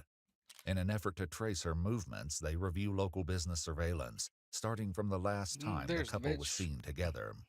On March 11th, David and Lois both enter their local general store. David walks out at 9:01 a.m. and would never be seen on surveillance footage again. The following day, Lois explains to Thomas that David has fallen ill and would begin using David's phone to text his coworkers. However, as Thomas explains, it was more than the unusual text messages that left him concerned that something was terribly wrong. We have a money bag, and that's where my drive slips go and all our checks from our customers. Okay. I did my route on Friday, yesterday, and I noticed everything was missing out of there. All the checks out of the money bag. On Monday, March 12th, Lois enters Citizen State Bank, approaching the counter with a check from David's account, written to her in the amount of $1,000. The teller fails to notice that That ain't a David's little signature fucking doesn't fishy? match the previous ones on record. Over the next several days, Lois would use David's credit card at several establishments, including a liquor store, Vandal's Family Market, and multiple times at the Woodfire Grill, a restaurant inside Diamond Joe's Casino in Northwood, Iowa, just across the Minnesota border. Meanwhile, Greg confronts Lois about the missing checks from Prairie Wax Worms. I sent her a text that I'd been informed there was checks missing out of the office, so I had to call the county sheriff, report stolen checks. And if you know anything, let me know. So she called me back in a couple hours and said, well, I got the checks. Dave sent me down to get them. They're up. I got them. At that point, I said, Lois, I need to talk to Dave. There's nothing. And I said, Lois, put Dave on the phone. And the last thing, she says, Dave, don't roll over, and then hung up. On March 16th, Lois would return to the Citizen State Bank with another check from David's account, written to herself for $2,500. The teller once again fails to notice the signature and gives her the funds in cash. As her shopping spree continued, Lois walked into a Fantastic Sam's hair salon in Austin, Minnesota on March 17th. Yep, she came in and she was going to be going out for St. Patrick's Day. She said that she was going to be going to Diamond Joe Casino, so she wanted her hair to look like Peggy Bundy and have it nice and big. 3 days later, on March 20th, Lois is once again spotted on camera at the general store, this time wearing the same hoodie that David was wearing on the last day he was seen alive. At this point, David hasn't been seen in 9 days.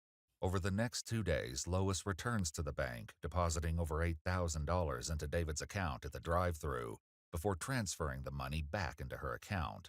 I'm just in awe that they would take a check from one company to Prairie Wax Worms and let her cash them. But it looks like about 12 grand minimum, 14,000. Okay, so they were actually the company checks? Yep. Well, not Prairie Wax Worms. It was our customers' checks who had paid us, made payable to Prairie Wax Worms. Lois would hit the Diamond Joe Casino again on March 22nd, where her unusual behavior caught the attention of a casino regular. Just kept acting like she was real suspicious on who people were and what was going on, you know? Like she wasn't quite sure of her surroundings, who she could trust and who she couldn't. Okay, so paranoid basically? Yeah, kinda. Finally, on March 23rd, when David fails to appear on the fishing tournament's live stream, Lois steps into the Citizen State Bank for a final time. She presents a $7,500 check from David's account, writing Spring Trip in the memo. After the teller delivers the cash, Lois takes David's white Cadillac Escalade and vanishes. It would later be discovered abandoned on Fort Myers Beach in Florida. As a detective, you got any inkling if she's in an area? Do you think she's just... God damn it, I don't know how you get away. Nope, nothing so far. I just don't know. Detectives in Minnesota and Florida have yet to realize the shocking connections between the murders of Pamela Hutchinson and David Reese. But a lucky break will soon drive the two separate investigations toward a fateful collision. 3 days before Pamela's murder, Lee County Sheriff's Office in Florida had received a concerning 911 call. Hi, there's an ATV out for a Lois Reese from Blooming Prairie, Minnesota in Steele County. She just got out of her car at my Florida house. I also live in Blooming Prairie, so I know about the whole thing. She's in a white 05 Escalade. Okay, and if you do some research, it's Steele County, Minnesota, that's trying to find her. Okay, so she has a warrant, is that what you're saying? Yes, for the possible murder of her husband and for sure for embezzling charges. Earlier the same day, the 911 caller, Tessa's daughter in Blooming Prairie, received a call from a woman named Stormy Liberty, who claimed to be Tessa's friend and asked for her address. Stormy Liberty was later identified as an alias that Lois used when opening a cell phone account. She was gone by the time police arrived, and just 3 days later, Pamela's life came to a tragic end. Now, after Pamela's death, as one deputy reviews the security footage from the Marina Village motel, he recognizes the woman with Pamela as Lois Reese, based on Tessa's 911 call from 3 days ago. I do rentals, so she had a little notepad like she was going to rent, and that's what I thought. And then she got out, and she saw me. I said, "Can I help you?" And she looked at me and she said, "Oh, I'm wrong the fucking place." hat, And the she got fedora in kills her me. Escalade. I don't understand It was a 2005 what white Escalade. the fucking necessity was for that, but whatever. After being recognized in the surveillance footage, Lois is officially named a person of interest in Pamela Hutchinson's murder. On April 10th, investigators in Florida contacted Minnesota law enforcement, requesting a photo to confirm their suspect, and finally, information between the two investigations was shared. With evidence connecting Lois to more than one murder, investigators are left with the chilling question: is she finished, or is she planning to strike again? While following her trail, those who knew her begin to share a troubling history with investigators, one that hints at a possible motive for her ruthless actions. My grandpa passed away and she got her inheritance, and she was so unbelievably bored out there at that house. And the only time she was happy is when she'd have the grandkids out there, and she had them a lot. Okay. My kids and my brother's kids were there a lot. If she wasn't at, with us, like her kids or her grandkids, she was probably at the casino. And I had told my dad and I told her that I was getting concerned with how much she was going there. And she's like, Bria, it's just something for me to do. It's fun, but I don't have a problem. She blew through hundreds of thousands of dollars there. I had no idea it was that bad. With Pamela's credit cards missing, investigators begin to trace where they may have been used. On April 6th, a woman claiming to be Pamela Hutchinson entered a Wells Fargo and withdrew $5,000, as seen in still images provided by the bank. The distinctive white hat, sunglasses, and blue shirt are the same clothes she was wearing in the surveillance footage at Marina Village. So, does she have a gambling problem, or? Absolutely. So $400,000 worth 2 years ago. How much? 400 stolen out of a trust that belonged to her dad and brothers and sisters that she was managing. Did you say 400,000? Yes, sir. As investigators continue to follow Lois's trail, receipts show that she withdrew $1,500 from an ATM on April 7th, one day after leaving Marina Village in Pamela's stolen car. How did he make it so she couldn't have any money? Do you know? Well, I think the last go-around, you got to read between the lines with me. This is just conversation with Dave and I know all credit cards were taken away. I know she had no bank account. She wasn't a signature on any of his accounts. Investigators also discovered that Lois had recently checked into the Hilton Hotel in Ocala, Florida for a day, using Pamela's credit cards and forging her signature on the room service receipts. When all the money stuff came up after he realized, that she has a bad gambling problem and she went through all that money, she was put on lockdown, she couldn't have access to any money. And I told her many times, I understand why my dad was. 2 years prior, my dad found out about something, probably money related, I'm guessing, and he was yelling at her, and he said a bunch of awful things to her, and then he left to go to the bank, and she said that she just felt like she just didn't want to deal with it anymore. Sure. As Brianna continues to explain Lois's financial troubles, she recalls a recent situation involving her disabled sister Kim that landed her in legal trouble. My mom actually took care of my aunt for 2 or 3 years. She lived with her. And was really, really, really awesome and did everything by the book that she was supposed to. And when she got into gambling, I think she took some money from my Aunt Kim. Okay. they were going back and forth. My mom skipped the court thing. They were gonna, her lawyer was gonna settle for like $30,000, but then my mom, like, her behavior, she just doesn't address anything. She just pretends like it doesn't happen, so she didn't go to court. And because she didn't, they put like a full judgment, so like $100,000 is, I think, that they're trying to get from. For that. Yeah. Though Lois's alleged gambling history provides valuable insight for the detectives, they still have yet to establish her current whereabouts or the driving factor behind this horrific crime spree. With Lois's location and her motives still unclear, the fear that she may be armed, dangerous, and hunting for a new victim fuels their efforts as they continue following her trail. On April 8th, one day before Pamela's body was discovered, Lois attempted to use Pamela's credit card at an ATM in DeQuincy, Louisiana, but the transaction was declined. Investigators learned that Lois then traveled to another casino in Louisiana and won a $1,500 jackpot. As the interviews continue, one investigator brings up a possible concern that may make finding Lois an even more challenging endeavor. I was just wondering if she was like, could make it to where she looked something different with makeup beyond the hair She's color. killed 2 people That and she then had won a kind of jackpot. a talent of what do you call the people out? Jesus Christ. Oh, makeup artist? Makeup artist, yes. But I don't think that, but I think that she was skilled enough with makeup that she could make herself look a little different. But I would say with a gambling problem, yeah, and now she's got time on her hands, right, she'll be at a casino. However, Lois's son Billy has a far more grim expectation for how this fugitive search may end.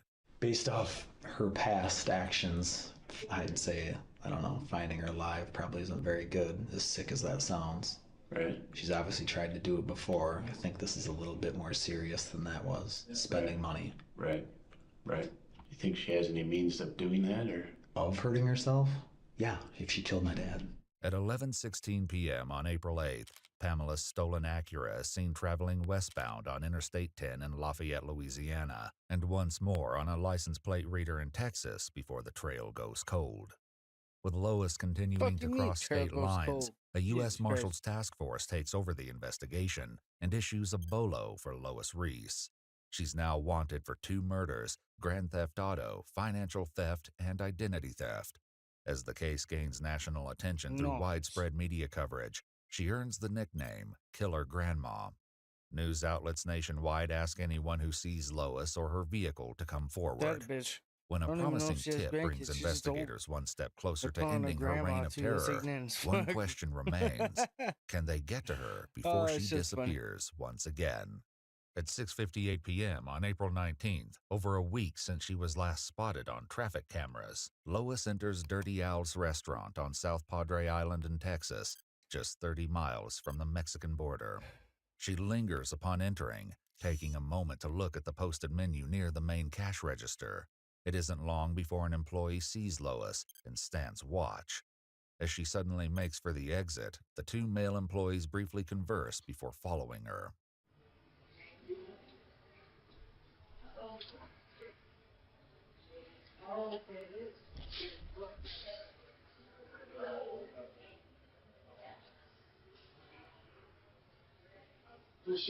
That's a Florida license plate. Well, she was driving a Florida last time. Where at? Right here, that white car. That couldn't hurt.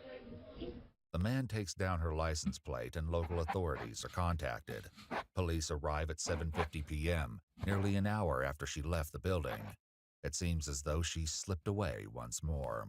It's a devastating blow to their search, but in a shocking twist of events, while officers wait for someone who can show them the surveillance footage, they begin to search the conjoined parking lot and spot the stolen car at the restaurant next door. They enter the restaurant and find Lois sitting at the bar, talking with an unknown male, but wait for backup before moving in for the arrest. At 8:25 p.m. on April 19th, multiple officers move in and finally make an arrest, unaware of just how close Lois may have come to claiming a 3rd victim. With Lois now in custody, one chilling question remains unanswered. What drove Lois to commit not 1, but 2 brutal acts of murder? Lois, what's your last name? I'll try out. Right now he's going to be detained.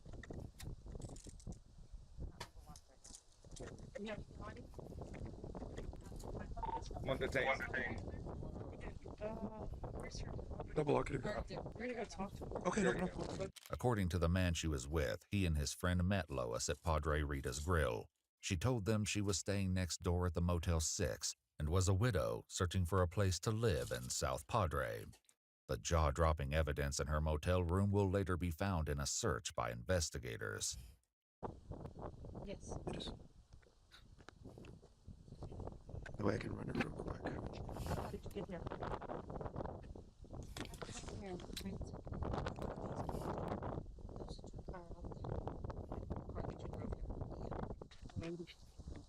Okay, this one right here. Just an FYI. Okay. It's not really your car. Okay. You wanna run it real quick? It's out of Minnesota. It's in there. It's out of Minnesota? Yes, sir. Yeah, but the warrant I do believe might be out of Florida. I didn't get a chance to even look up our stuff because it was like. Yeah. I don't know how that is. Lisa, if you wanna. I'll get my cuffs back when we get over there. Just go ahead and grab your unit and follow him to the station. When news of her arrest broke, a woman came forward with a harrowing story. She told investigators that while eating alone at a restaurant on the island, she befriended a woman who identified herself as LaDonna, who was recently widowed and spending time away from her family to grieve. They met again for drinks on April 15th. The woman allowed LaDonna to come home with her, letting her stay in her guest bedroom.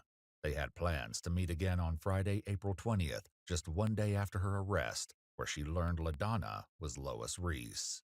When investigators from Minnesota and Florida learn of her arrest, they fly to Texas to meet with Lois for an interrogation. However, Lois invokes Miranda rights and asks for a lawyer.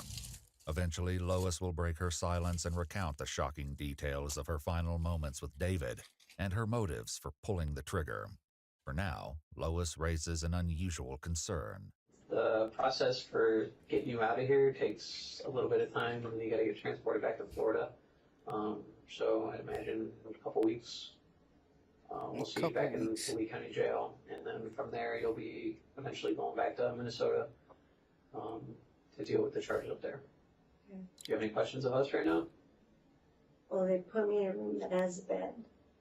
I'm sorry? Will they put me in a room that has a cot or something? When you come to Florida? For 2 weeks, Oh, here? I'll sit on that bench? No, I believe you're going to be transferred to a sheriff's office in the area.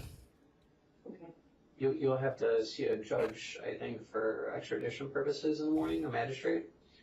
And then from there, you'll not put your... So they know. Motel 6. She says Lois claimed to be a victim of domestic violence, hiding from her husband, who was a cop. When she next saw her, she appeared to be completely different, even dressing more provocatively. During one conversation, she heard Lois say, "I need a sugar daddy," before asking about another customer seen driving an expensive vehicle, raising unsettling questions about her future plans. A search of her motel room uncovered a mountain of evidence. Among the discoveries is a white towel wrapped around a pair of sunglasses, previously seen to be worn by Pamela. Lois's distinctive white hat, earlier seen to be worn as she withdrew $5,000 using Pamela's identity, is located on a pile of clothing. They also locate credit cards and checkbooks belonging to both David and Pamela, along with Pamela's luggage. A road atlas is found, and tucked within its pages is a brochure for a casino in Eagle Pass, Texas. They also uncover Pamela's driver's license, and finally, 2 loaded firearms.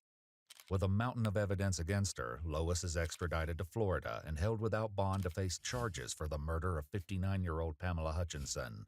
To avoid the death penalty, Lois pleaded guilty on December 17, 2019 to 1 count of first-degree murder, grand theft of a motor vehicle, grand theft of property, and criminal identity theft. She later returned to Minnesota to face charges for the murder of 54-year-old David Reese. At a hearing on August 11, 2020, in the auditorium of a Minnesota high school, after delays due to coronavirus, she pleaded guilty to first-degree murder and shared with the judge her version of what happened on the fateful night of March 5, 2018. According to Lois, she and David had a heated argument following their grandson's basketball game. She claims David handed her a loaded firearm, encouraged her to turn it on herself and take her own life, saying, "Maybe you will get it right this time." In her own words, she explains, "He was right in front of me, and I looked right at his heart and I pulled the trigger." However, this is based solely on Lois's account, and David will never have the opportunity to confirm or deny her claim. Yeah, no shit, As for Pamela, Lois never provides a reason for taking her life. Yeah. For Never both be able murders, to do- Lois yeah, no Reese shit, was you sentenced to fucking life in mess. prison without the possibility of parole. She's Good. currently serving both Crazy life sentences. whore. Oh my fuck.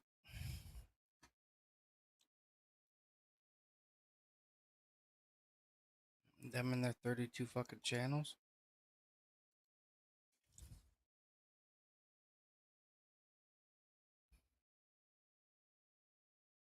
Oh yeah, here we go. I need to know. Did he cut her into little bitty pieces? I checked on her tonight. This shit's gonna be intense, boys. They will shoot Strap you in. if they see you. She's been frozen for 2 days. She's frozen solid. It's amazing she's still alive. It's the middle of the night in Springfield, Tennessee, when a dispatcher takes one of the most chilling 911 calls ever recorded. A man is calling to report that he killed his wife, but the call takes a sudden and shocking twist when he reveals the true reason for his call. In a case doomed to end in sudden tragedy, police and first responders must rush into this dreadful situation to discover the truth and find the suspect before he strikes again. You know, if you lock it down now. Joe may be coming to get you. The stillness of a quiet night is broken at 2:45 a.m. on the morning of November 7th, 2014, when a bone-chilling call comes into 911.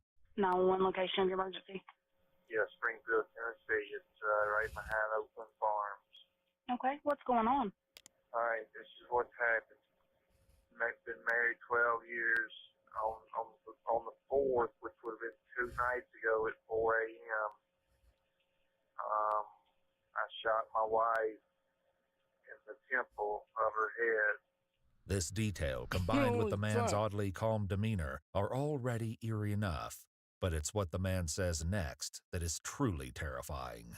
I thought I killed her, and I put her in the freezer out in the garage. When I checked on her tonight, she's not dead. Jesus Christ. She's got a big That's hole insane. in the temple of her head, and to get her body moved around in there, I think I broke her wrist. You know, she was frozen from being in the thing. She's been in this thing 48 hours now.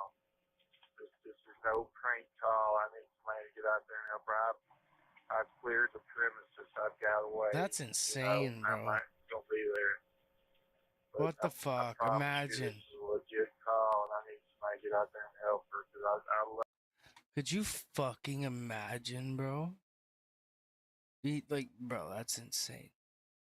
Take a second to think of that. I still love her. It's hard to believe that after that, you know. But I need to get somebody out there to help her. The call is coming from 45-year-old Joseph Parker, and the woman he claims look to at have him, bro. shot is his wife. Bro, look at him. Bro, buddy. Samantha. Okay, what happened that What I caused you to did. do that? It's a long story. Don't want to get into it. Just want to get into getting somebody The guy out there looks to help fucking her. insane. I left the front door open. I left all the lights on in the house. And she's in the garage. You go through the kitchen to get into the garage. And you'll see her once you get in the garage. And she's a mess. She can't talk. I could get her to blink. Blink once means yes. Blink twice means no. These horrifying specifics are almost too ghastly to believe, especially for those who know the Parkers, like their friend Barbara, who was fucking over at the house wild, the bro. previous afternoon to borrow a tea pitcher. bitches In her like statement to the using Morse police, Barbara code. shares that Jesus Joseph told Christ. her that his wife was sick with a migraine. Like, Barbara said that that's she'd looked insane. in the bedroom to find Samantha lying on the bed, facing the wall, Yeah, and that's covered actually in a blanket. Barbara further tells the police that she seemed to be asleep. I thought she'd been dead 2 days. And when I checked on her, she was still Still alive. alive. She's That's been insane. frozen. For 2 days, she's frozen solid. It's amazing she's still alive.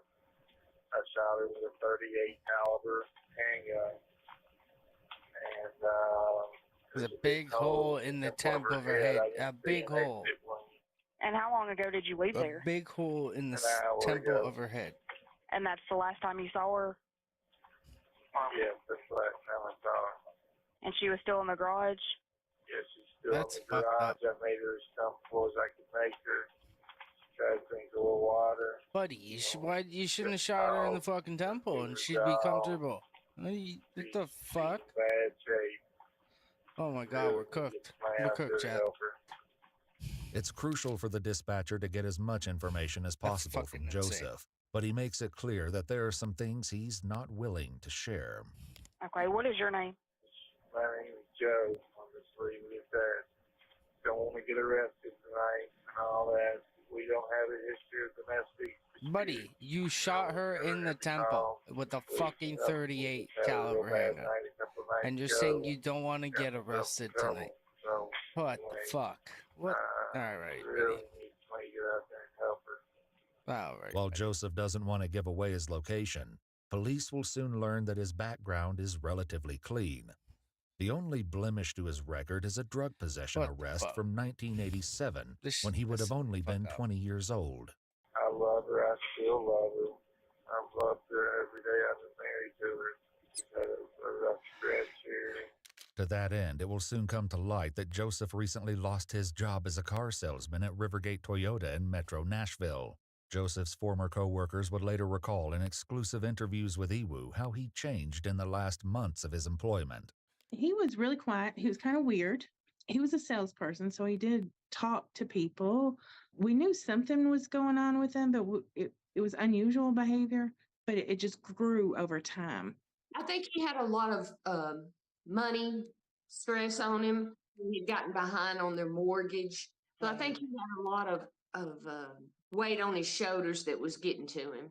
Indeed, Joseph's stepdaughter would later say that the home was in foreclosure. Could these economic pressures have led to an explosion of violence? Anyway, checked on her and she's still alive. Now I want to get her somebody to help her that knows what they're doing. And I got to stay out of trouble too, so. Okay, we'll send somebody out there. What was You're not gonna. What I'm the not going to give you my name, sir. Okay, that's fine. Okay.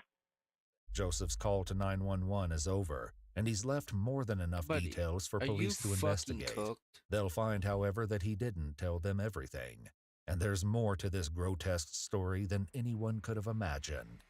Police Don't arrive wanna at the piss house me at the fuck off. 2:45 in the This is morning, dumb as fuck. and as they peer through I the don't garage wanna get in windows, trouble. they have the first confirmation of Joseph's grisly details when they see red hair peeking out from blankets and protruding from the top of a freezer. Even before they make an entry, a Be on the Lookout report goes out to the Metro Nashville area for Joseph Parker, said to be driving a white Toyota Camry.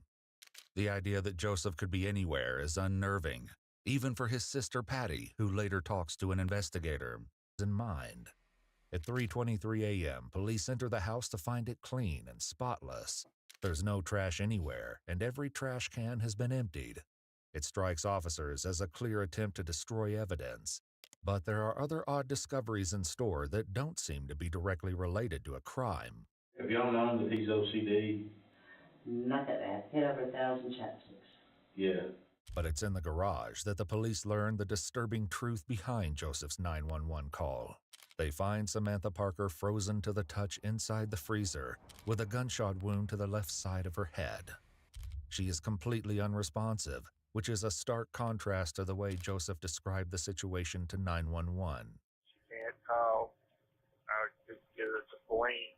Blink once means yes, blink twice means no. The police search the residence for signs of blood, but find nothing other than possible small bloodstains on the floor and carpet. That is, until they reach the bedroom and find a large blood stain on the mattress. Strangely enough, the pillows and sheets are completely clean. Okay, she was shot in the bed, in the head. I don't know where she was shot. They took half the bed. We took out, we didn't take half the bed. We took out a piece of mattress about like this right here. That's the bullet. That was the bullet spot. No bullet hole. Not in your hand. No bullet hole in the mattress anywhere. The police are a long way from determining what exactly happened between the Parkers at this residence, but soon, new clues come in regarding Joseph's whereabouts. Investigators ping Joseph's cell phone only 12 miles from his residence, near the interstate. At 3:42 a.m., dispatch calls Joseph back, and he tells them he's going to Chattanooga to visit some friends. The BOLO is updated with the new information.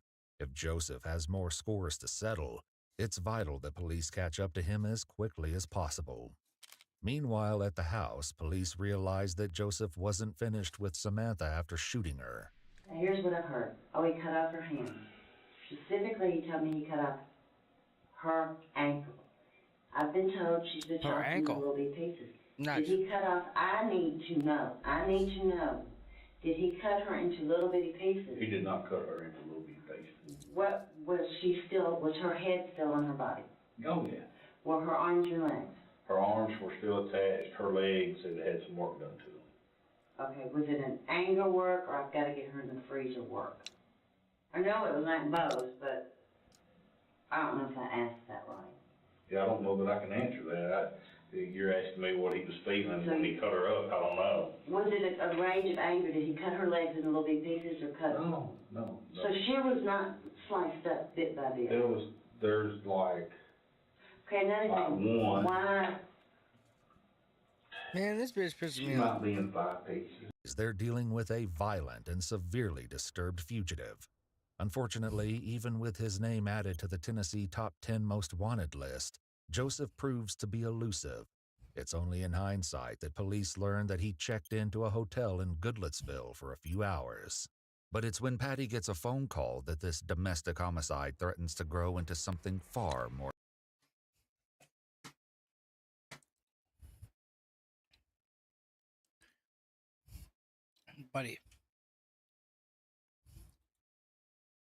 Buddy's out here getting steel cut oatmeal, carrot cake walnuts, large soda, shortbread cookie, and white chocolate macadamia cookies. You gotta be fucking with me. More tragic. So then I called Rivergate Toyota and asked for Troy, who I know very well or have known over the years through Joe. And I said, lock it down now.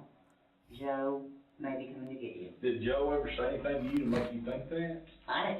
Somewhere in the morning, I got a phone call saying that Joe was going to Rivergate Toyota to take out Troy. I was medicated, prescription. Yeah. So you don't recall who told you that? For some reason, no, I don't. Right. Okay. I don't want to hear Joseph's this former bitch. She's co-workers dumber at Rivergate Toyota would later recall the horror of that day. Someone I believe it was somebody on his side of the family told to warn us he was headed that way. I was scared. I was in fear. I really was. I was worried that he might be parked his car down the road and walked back up to the lot. And there was little sheds and buildings of all kinds at the old dealership. He could have got in and hid. Or if he'd have pulled in on the lot. Everybody knew Joe. They didn't hate Joe. He could have easily pulled on the lot, got out and just went bam, bam, bam. You know, we wouldn't have even questioned why he was there. We thought he'd just come to visit. The Metro Nashville police send units to guard Rivergate Toyota, but there's no way to know for sure what Joseph plans to do next. The guy that got the phone call said that he said this all started when I lost my job there. So he was going to come and take care of the person that fired him for one, and the rest of us. And we're like, we didn't have anything to do with it, but okay. And then we weren't sure who all he was going to be aiming for. Well, we had 2 entrances to this dealership, and what they did was lock the back gate, so that only made 1 entrance in and out. And we had police undercover sitting back there in their cars watching people come on the lot. They were doing the best that they could. We had people set up across the street videoing. But despite the rumors, Joseph never shows up at his old workplace. It remains a case full of unknowns, and the biggest question of all is what might have driven Joseph to kill his wife in the first place. We think here's what we pieced together as the detectives that we are.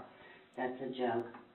That he killed her sometime 10 o'clock Tuesday night and they had been fighting all day because it was Mackenzie's birthday, and Mackenzie's mother has never not called her, and there was a text sent from Sam's phone to Mackenzie, a birthday text. Right. From her mother to her only child.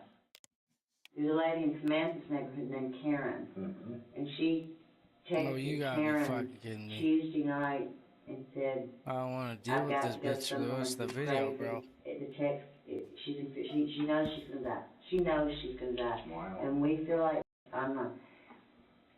feel like Joe read that text, and that's when he killed her, because there was a text sent back from Sam's phone that said, "Oh, I've decided to stay here tonight. Everything's real." Remain elusive. His sister learns that afternoon that the madness is not over yet. At 3:13, my home phone rings, and I look at it, and I went, "Oh." And if you've heard the 911 tape, Joe was so calm and so cool, it was extremely eerie. I picked up the phone and said, "Oh my God, Joe, are you okay?" He said, "Yeah." I said, "What are you doing? What's going on? Whatever you've done, I forgive you. Tell me where you are. I will have somebody come and get you. I will come and get you myself. Are you in Alabama?" He said, "No, Patty, I'm just driving around." I said, "Okay." I said, "Joe, what happened?" He said, "Well, I shot her in the head, but she was asleep, and she didn't feel anything. And then I tried to put her in the freezer, but her ankle, I had to cut off her ankle because she wouldn't fit in there with her ankle. And then it really made a big mess, Patty, and it took me a really long time to clean it up." But even as Joseph makes his second confession of the day, Patty notices a stark disconnect between what he's admitting to and his seeming inability to understand the full ramifications of his actions. And I said, "Joe, did you chop her up and put her in the freezer?" He said, "Now, Patty, I'm not going to tell you that." I said, "Okay. Do you have a gun?" "Yes." "Where is it?" "It's in my lap." "Take the gun and unload it." "I'm not going to do that. Not going to prison. Can't do that." "How is she?" "Joe, she's dead." "Oh, they didn't get to her in time? They couldn't help her?" "No, Joe, she died. You cut her up and you put her in the freezer. You just told me that." I said, "Put the gun in the seat. But he's lost Not in gonna unload it, put it in the passenger seat." "Okay, I'll do that for you." "You swear, Joe?" "Yes, I swear." "So is Samantha dead?" "Yes, Joe, she's dead. So they didn't get to her in time?" "No, Joe, you just told me you shot her. I just told you she's dead." At the house, the crime scene investigators remove Samantha's body from the house and deliver her to the medical examiner while still in the freezer. The autopsy report reveals that her lower leg was amputated, her right foot was cut between the toes, and she had a gunshot wound in her temple. There was another entry wound in her right arm, and police realized that this was the reason there was no bullet hole in the mattress. They theorized that she was indeed asleep, her arm tucked under her head when Joseph shot her on that fateful night. "We forgive you. Pull over at a filling station, put your hands up, and go in and tell them who you are." "Why? Is anybody looking for me?" "Yes, Joe. The state of Tennessee, you're on the #1 list. They will shoot you if they see you. They will kill you." "Well, I'm not going to prison." After those final words, the phone line goes dead. But even as law enforcement begins to converge on Joseph's position, he calls Patty back, perhaps knowing that this would be the last time he would ever get to speak to his sister. Yeah, he said, "Sorry about that. We got disconnected. I'm almost in Kentucky, and I hit a rough spot." I said, "So you're on your way to Kentucky?" He said, "Yeah, I'm 10 miles from the state line." He said, "No, they're on to me. There's a white Tahoe behind me." I said, "Joe, just, I said, "It's probably not a cop. Just don't speed up." And he goes, "Oh, it's a cop. He's been following me. I'm just doing everything I could to keep him on line." And in the very end, he said, "I heard the sirens. Joe, pull over on the side of the road. Open the door. Hold your hands out. where they can see it. Put your hands over your head. I'm crying. Joe, do this, please. Put your hands over your head. Get out of the car. They will help you. We will get you some help. I will visit you. They will help you. Whatever I can do to talk them out of this. It's been at least 12 hours since Joseph made his original 911 call, but when police catch up to him on Interstate 65 in Kentucky, he's only about 30 miles away from his house. The goal is to take him in without incident, but unfortunately, Joseph Parker has decided this is the end of the line. The details of Joseph's murder of Samantha underscore his capacity for cold ruthlessness, which means the cops must exercise the utmost caution as they approach the vehicle. But even with their careful approach and desire to end this manhunt peacefully, they cannot stop the tragic, violent ending. And he said, Patty, I love you, and I'm sorry. Well, I guess it's time now. Gotta go. Police converge on the idle Toyota, but when they open the doors, they see that force won't be necessary. Joseph has taken his own life, using the same .38 caliber handgun he used on Samantha. What a fucking pussy. Inside the car, police find a mirror with a white substance on it along with a short straw. This evidence coincides with the toxicology report, which shows Joseph had a host of strong medications in his system. While the manhunt doesn't end the way police would have liked, the finality of it is welcome news to the terrified employees of Rivergate Toyota. Not to be cruel, but that was kind of relief. Joseph's sudden burst of murderous violence would leave a lasting impact on those who knew him. That isn't something that you just get over. You hear about it, you worked with him, and to the degree of where he went with all this was just, it scared you. It just scared you. But unfortunately, the root cause, the true reason behind Samantha's murder, remains a mystery. Everybody's just like, why? But my dad... I thought somebody asked me that, my wife asked me, said, what happened? I said, a freaking wire come loose in his head or something. Samantha Parker was 44 years old at the time of her death. I'm at Walmart. I think my daughter's been taken. What do you mean? Taken by a stranger. I don't want him to kill her. I don't want to be one of those parents that are going through this. Lord. Fuck, it's already 1 a.m. Alright. How long is this one? Another 22 minutes. God damn it. I don't know. I think I'm going to call it there, guys. I'm fucking tired, so. Alright, GG's. Thanks for